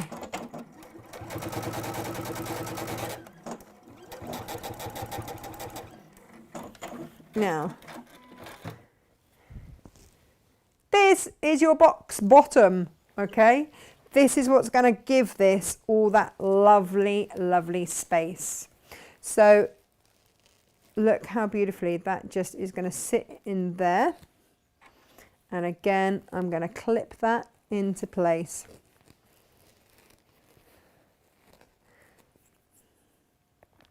Clips are your friend. Actually, we've got really cute little tins of clips. Do have a look at those. They've got just the right number in as well, but they're ever so pretty. If you like a tin, and I like a tin, then I would recommend it. Gosh, can you start to see how big this is going to be? Yeah! Look how big it is! But that will then fit your blanket, your quilt that you're going to make. It's going to fit all your other bits and bobs in it. Oh, it's going to be amazing. Going to be the smartest family in the park with the most beautiful fabric. And it looks so different, this colourway, than the orange. Like if you're into your oranges, then wait for the other colourway to come in, because you're going to absolutely love it. If you want to do it in the black, because we've got the black border fabric, then I can absolutely just send me a little message, and I can ask Lisa if she can send me over some of the tile fabric. It's the tile fabric that I'm missing on that one.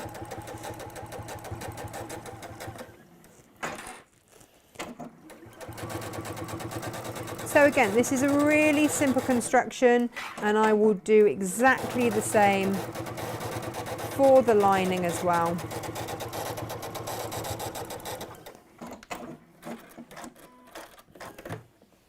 Oh, I can see I need to just adhere. It's come away a little bit. It's difficult, isn't it, when you are when you're just doing all your right. Yeah, and that bit. It's making sure each bit gets that little bit of pressing time, isn't it? I think actually they recommend using a damp cloth as well, which I didn't do.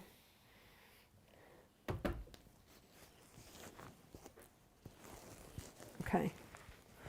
So again, we're going to stitch down the side here. I love the ease with which Lisa's things go together. You know, this would be something that I would look at and go, oh my goodness, it's the dream. But firstly, you know, that is a lot of fabric. I get that, it's fair enough. Secondly, would I go on a picnic? Well, do you know what, actually, this year, absolutely. Yes, yes, yes. You see, I think something like this would also make like an amazing anniversary gift or something like that. Something really special. And then you could send the couple off, or a wedding gift or something. Send the couple off on a romantic picnic. Oh, lovely. Who doesn't love a romantic picnic? I mean, obviously I've got kids, so like anything romantic. Claire will vouch for me on this one. Me time or together time is when you only have one child and the other is off doing something else.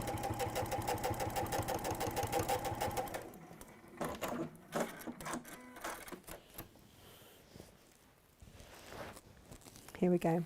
And then again, just boxing. It comes together so easily with this technique that Lisa uses by stitching the base on in the slightly unusual way. This, I'm going to be honest, it's a way I'm going to be adopting from now on, because it's a lovely way. Normally I'd be cutting massive great big squares out of everything and then trying to line things up with seams and whatever. This is a really clean, crisp way to do these seams, and I am loving it. Yeah. Look how big it's gonna be. It's gonna be huge. But that's what I mean. That's why you're going to end up with 2 sets of handles as well. And they will go on those sides. And you're going to have a large one that you can then sort of loop through the smaller ones to hold everything together. I'll show you. I need to stitch it, don't I?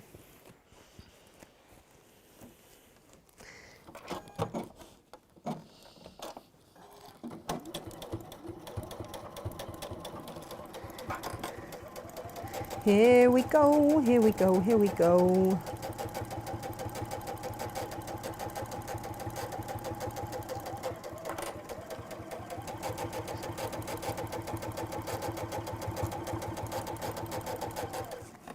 Of course, I've clipped all of my clips. Just laughing to myself. I've clipped all of my clips so that they will run beautifully through the machine, and then put it upside down to the machine, so they're not going to run beautifully through the machine at all. Silly me. Hey ho.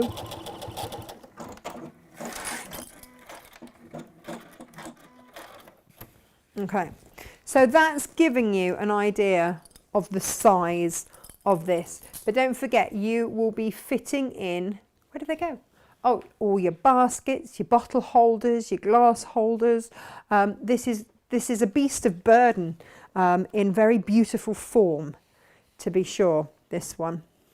Oh, it's a bit Irish. Not quite sure where that came from. To be sure, to be sure. It's going to be grand. Right. And so then you just repeat your making. Again, if I'd have actually thought about it, I would have done this very quickly before we came to air. Find your middle point. If you need to mark it, do. I think that's, yeah. Find your middle points.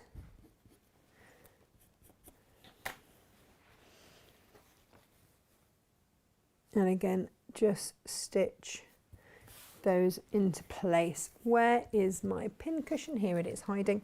So just bear with me while I just whip this up for you. Won't take me a second, I'm sure. Are you all happy there? Oh, is everybody okay?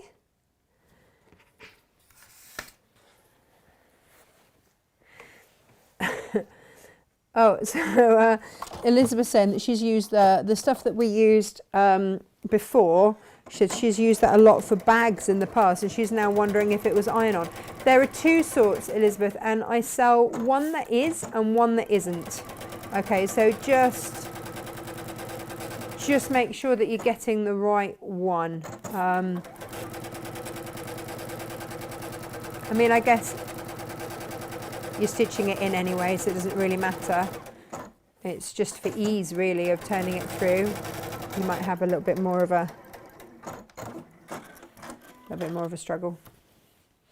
All right, I've just noticed that I'm not even on a 1/4 of an inch seam allowance.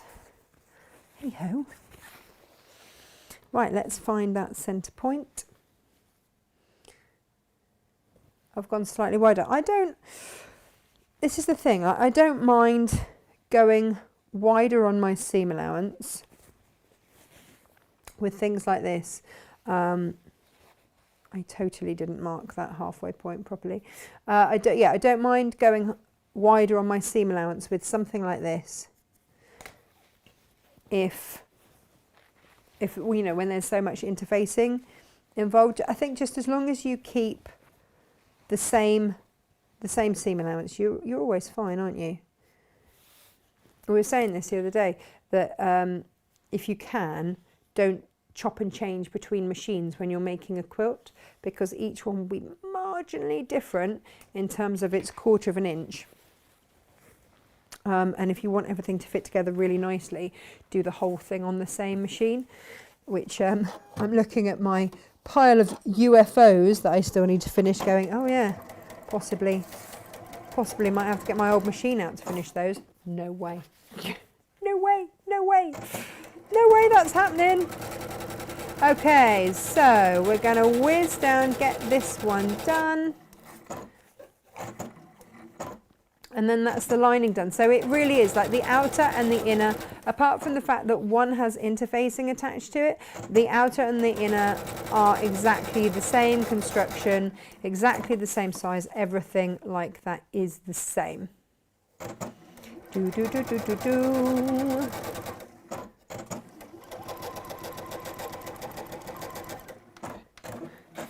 Yeah. Okay. So, massive, isn't it? I am so excited for this.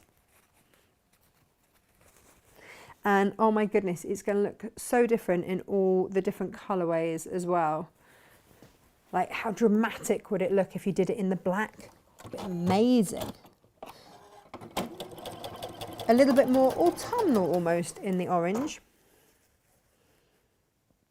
But I just adore these fabrics. And I did promise you that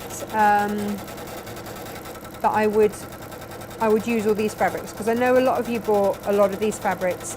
So it might be that you've already got some of this, in which case you're going to be okay. And I will be expecting some more in, so we can always top you up if you need to. But at the moment, I've just put the full kit up. And then once I know what I've got left over from that, then I can always, I'll pop the rest up, back up by the ½ meter for you.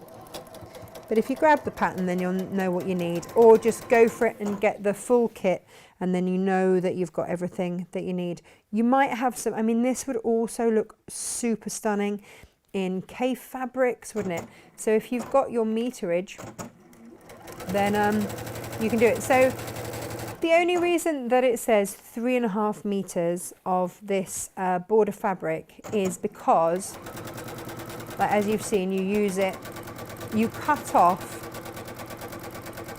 one long strip of border for the borders of the quilt, and then what's then left over. So the pattern's quite clever in regards to, you know, you'll take one big part of the border and that's going to be your border of your quilt, and then the rest, so these are like the lefty ovary bits, you make your bag with. And that's why you then have so much to be able to do outside and inside with this bag. But it's just so beautiful. So it is a bit of a treat. I totally get that, to be able to use, you know, normally I'd say, oh, you know, go for a cheaper fabric, just go for a plain on the inside. But because this bag is so huge, you are going to see that inside as well. So it totally works.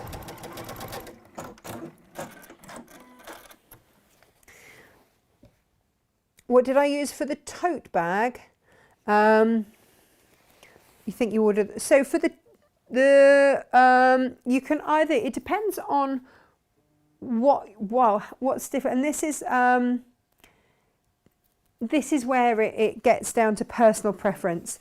So I normally use H640 for the Hampton tote.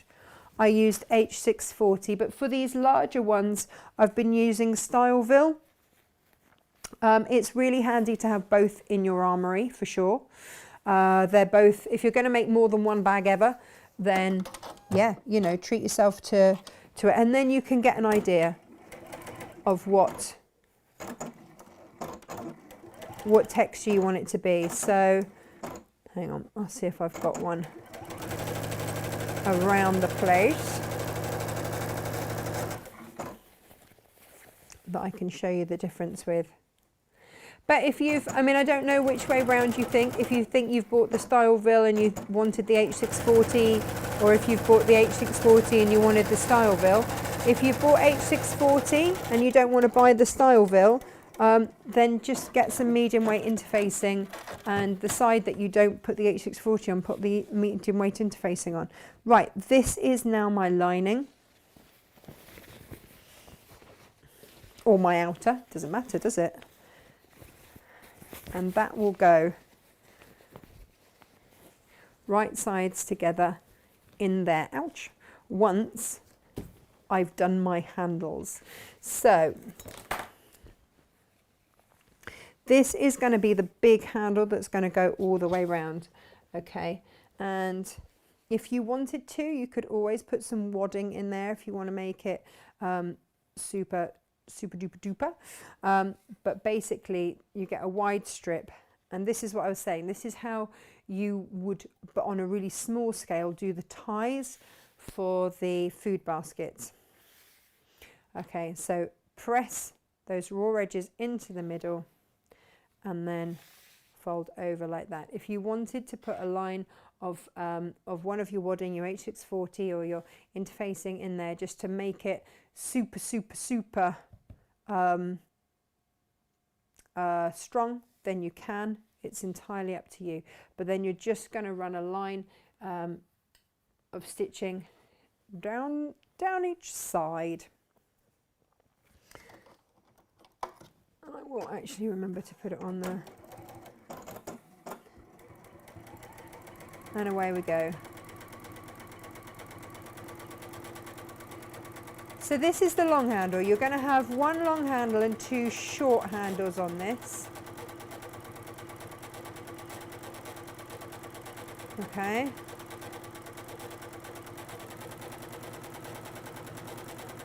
Yeah, I really need to change that bobbin, don't I? Now. There it is. There it is. Stitching away. Happy, happy, happy. I toyed with the idea of doing this before we came to air, and then I thought, no, do you know what? You guys really should see it. Now, you can do the two shorter handles in exactly the same way, or what I've got to show you again is the waist shaper, which is my newfound favourite way of doing handles. That is making one hell of a din. But again, I can tell you now, it's just because it's the wrong bobbin. Here we go. And then you'll just do that on the other side. Down the other side and off we go. Oh, hello. I've come down a bit. Look at this. I've gone a bit wrong. Oh, no. So we get in there. Come on, you. Didn't know I'd gone a bit oh no, a bit lopsided. This is often a two-man job trying to get these in. There we go, that's better. That's better. We're not so wonky now. I'm just going to give that. So I stitched down the folded edge first, and then I'm just giving it a little press away. And then I'm going to stitch down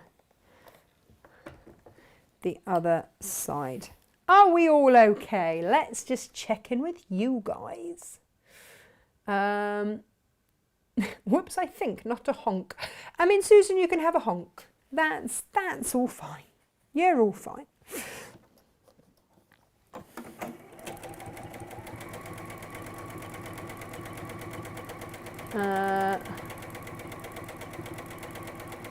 It's difficult. I want to look at the messages, but I also know I'm meant to be sewing a straight line. And my past performances have told me that if I take my eye off too much, I go wobbly. There's no doubt about it. I go wobbly.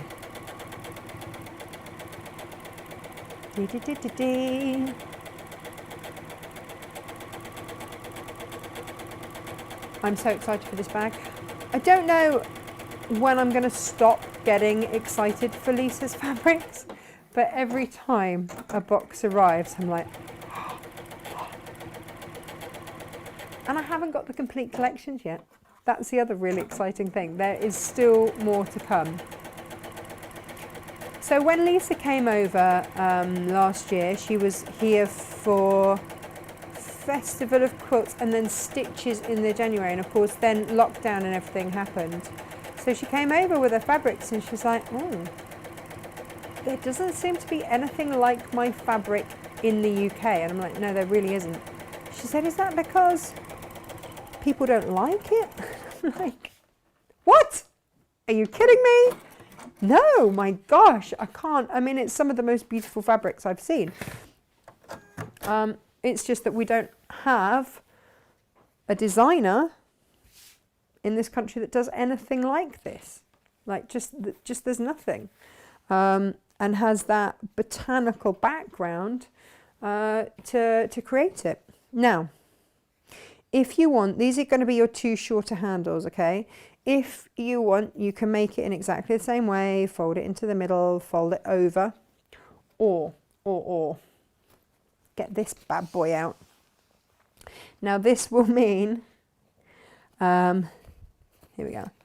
This is your waist shaper. This has revolutionized how I make my bag handles, okay? I'm not going to lie. And it also means that you use ever so slightly less as well, less fabric, which is great. And if you haven't seen me use it before, I've just ordered, we've just sold out of the 80. So I would normally use the 80 for a bag this size, the 80 mil. And this is normally used for dressmaking, but my word, it's absolutely fabulous for bag handles. So it's to make waist shaping on garments, super easy to do. And Jennifer Taylor was extolling its virtues when she was here. Now she is going to be back at the end of the month as our guest takeover. So that's this Friday. It's a 4-show week this week because it's the last Friday of the month, this Friday. So Jen's going to be with us. We're going to be looking at the golden rule, which I've been promising you dressmaking, and Jen's going to do us some dressmaking. Obviously, we've got to get it in quick before she goes pop with the wee one. Can't wait to see her. I haven't seen her since our last show, so I don't know. Oh, she's gonna, yeah, of course she's gonna have gotten bigger. Isn't it magical? I mean, like, seriously, isn't it just the most magical thing?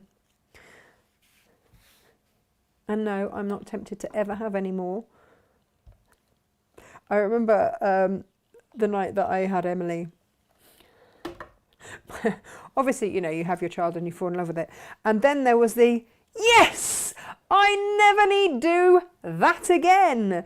I never need to give birth again. Fabulous. 2, 1 of each. Thank you very much. I am done now. I have peaked. That will be all. And just what a relief that was. I was never one that glowed in their pregnancy. I'm still waiting to glow in pregnancy. It still hasn't quite happened. I'm just going to trim that back. So the waist shaper uses obviously a slightly smaller width of fabric. So I'm just going to trim that back. But I wanted to show you like the amount that Lisa would have you use. But she doesn't know. She watched this the other day. She's like, I think I need some of that. I was like, yes, you do.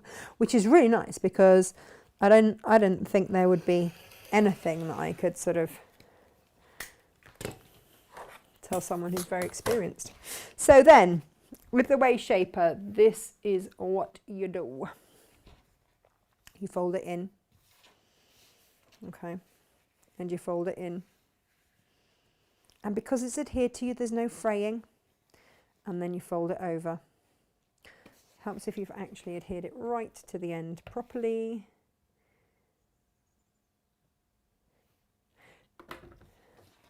Okay.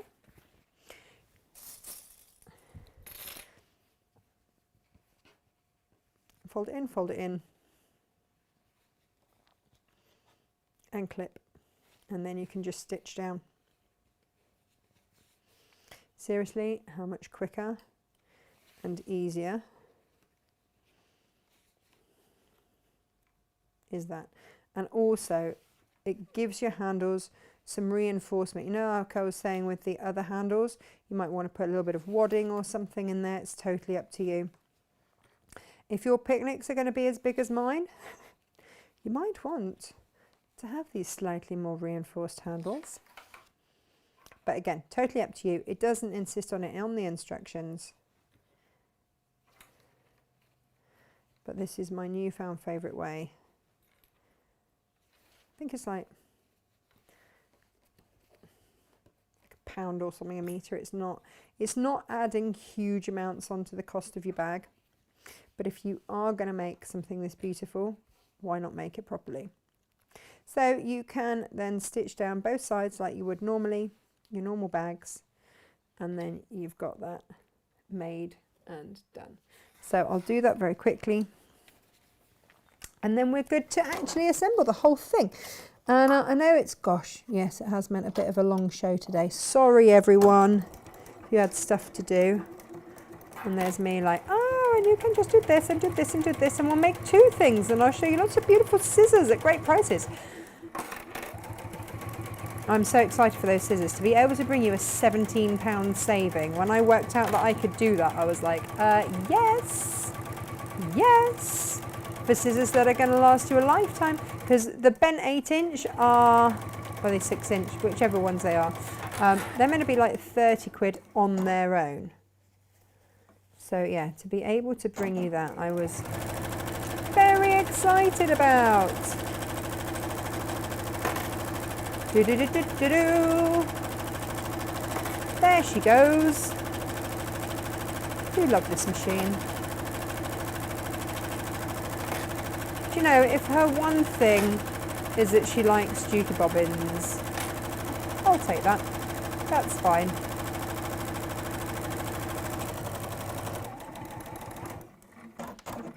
I can live with that. That's her one whim.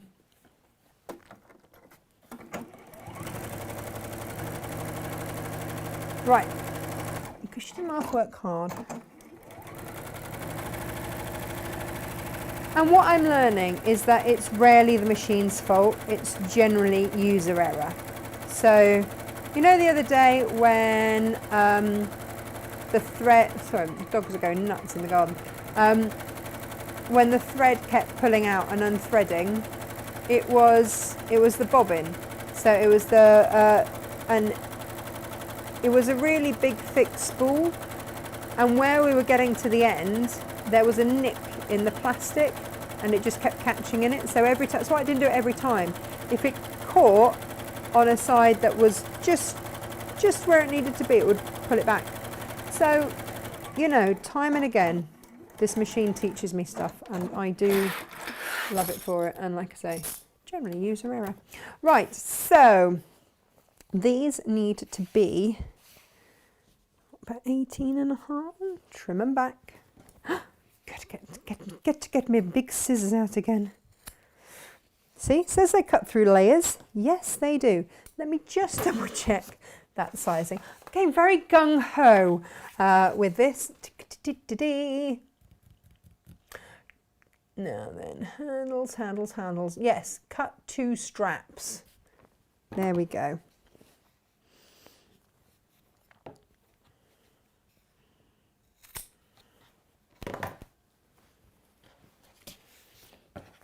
And the big strap needs to be, yeah, all of that. Okay, so we've got 2 little straps and a big strap going on there. Okay, and these now need to be put in, so I've got to make sure I put them in the right place, else there'll be trouble. I have to move everything out of the way, my gosh. Okay. You know what I haven't done? Oh no, I haven't left a turning through gap. Schoolgirl error. Right. Okay. Can you just go, what am I playing at? You see? Super excited about stuff. Totally forgets, you know, that a kind of important thing. How very, very silly. Still. Oh, here it is. It's along a bit. There we go. Now, just be careful with this. This one will take a little bit. No, I'm going to go in this side. I'm just scared that if I go in the other way with any kind of stitch unpicker, this is just amazingly sharp and accurate. I don't know about other ones. With this one you can sort of go every fourth or fifth and then pick it out. Don't get me wrong, I'm still going to use the knobbly end bit on my other ones. But then yeah, look, it does just open out. What I can't do is see in there. You know, sometimes you can kind of get in. But this is, yeah, this is awesome. And also because I'm working on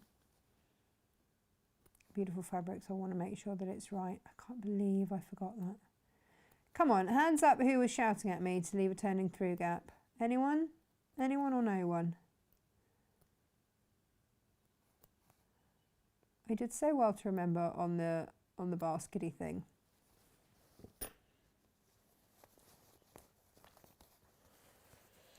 How big a turning through gap do you reckon we're going to need for this? Because it's going to be huge, isn't it? And those things are like, whee! Gosh, look how sharp this is. It's amazing. I'm going back in thinking it hasn't cut them. And it absolutely has. It's amazing. Right. Do we reckon that's going to be big enough? Hope so, hope so. I will put the lid on that because that's ridiculously sharp. Right, now that I have had a word with myself, we are going to put this into here after we have basted these handles in place. That's going to be the next thing to do. So just bear with, it's not my pattern, it's not my pattern, so I've just got to, I think this goes, I'm going to baste this in at the halfway mark.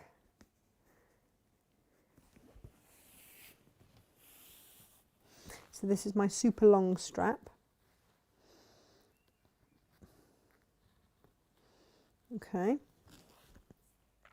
And then, let's see.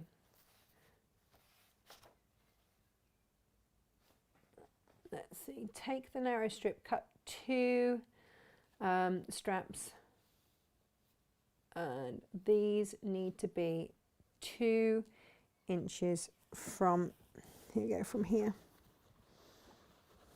2 inches from that centre line. Where is my thingamajiggy jib? Got all the technical terms going on today, haven't I? Majiggity jiggity jig. Oh, look at that, spot on, spot on. Anybody else have jiggity jiggity jigs? Anybody know where my pin cushion is? I mean, you know.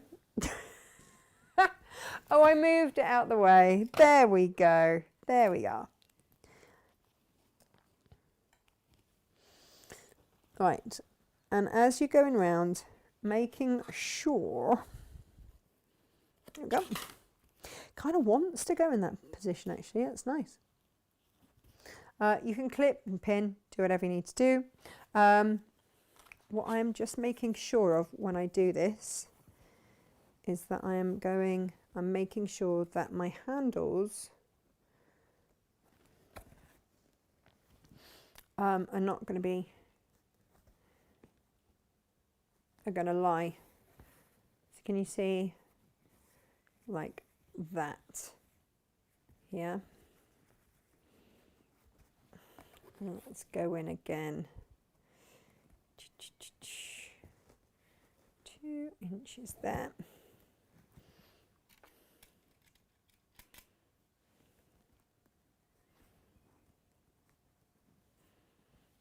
All right. And I think I've done this right. We do believe, I do believe. So that the handles are going to mean that it's going to shut like that. So when you hold it, it will be like that. Or you can take that through and carry it like that. I think I've got this right. There's one way to know, right? And if I have to unpick, I have to unpick. But certainly these are in position, pin and tack. There we go. And then with the wide strap, position this in the center of the front and back panel, which we have done. Yeah, so these have gone in first, that's gone in second. Awesome. It's just, it's always when it's not my pattern, I sort of double and triple check. That's why I generally write my own. So we're just going to tack these in place and then we can stitch it all together and we're good.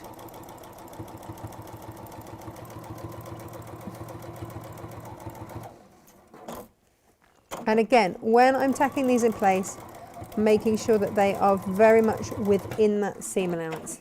You can elongate your stitch if you want, it's up to you. Let's do the other side, but it just means that you can take all pins out and go around. You know this. I mean, most of you, gosh, you'll have made more bags than me, but there are some who are starting, and in which case, this is a really achievable bag, even for beginners.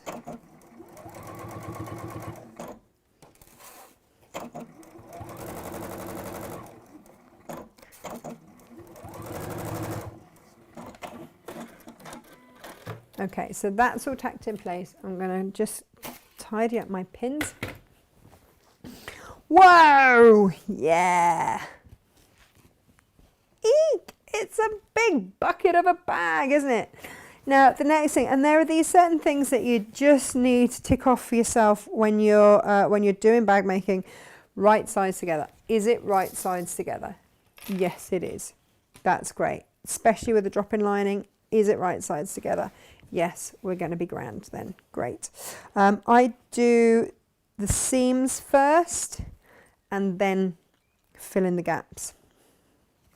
Okay, and around we go. But also the other thing is you can sort of pull it like that and just make sure that like you haven't measured one massively wrong to the other.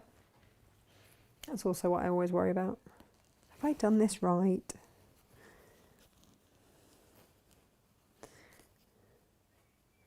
Yeah, you have. Yeah, you have, and it's going to be amazing. So all my raw edges are nice and flush.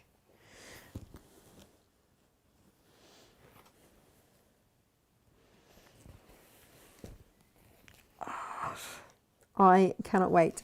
I didn't make a sample of this beforehand because there wasn't time. I was at Hochanda most of last week, the second half of it certainly, and also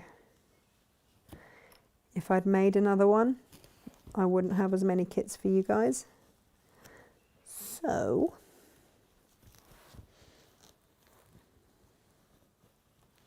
Polish picnic kit coming up. Wowzers. Wowzers. Okay, let's do this. I'm going to start on a seam. This might not be the most elegant, by the way, just so that you know. But who cares? Who cares? Let's pop that down. So, ordinarily, you'd have this going underneath as if you were doing a sleeve, but obviously it's too huge. So in this case, it's going to go up and over the top of my machine as we then go round. I am comfortable with that.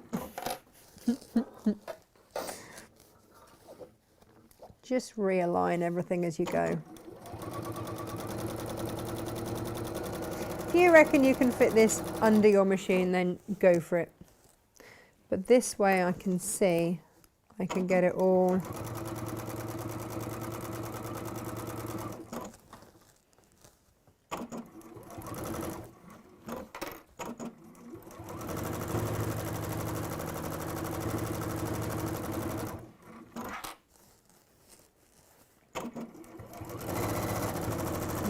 we go. I'm concentrating. Sorry guys, I'm not chatting that much. I am concentrating because I really want to get this right.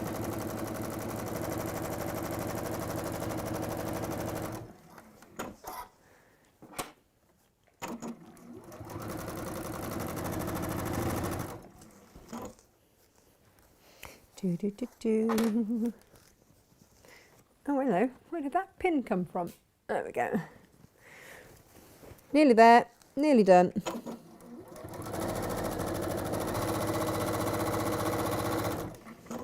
Yeah, I have done this in quite a cat-candid way, haven't I? Hey-ho. You can do it a better way. I was worried about it not fitting under the machine, but actually, I don't think I need have worried quite so much.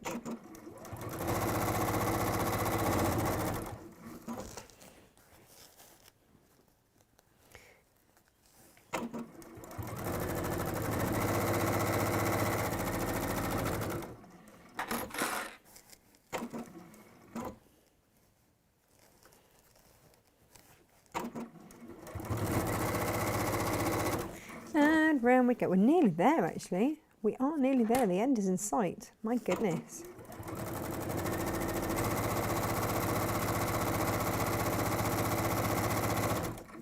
Eek, eek, eek.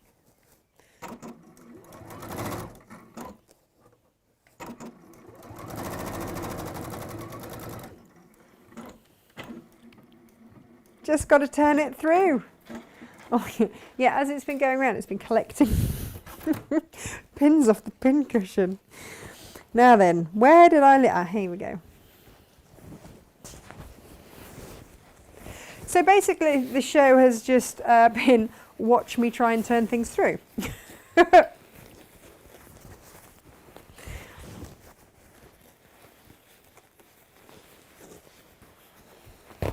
Whoops. Well, there we go. That just answered the, did I need a larger turning through hole? Yes.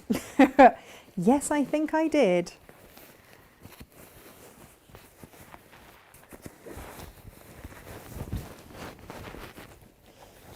Oh my word, look at this.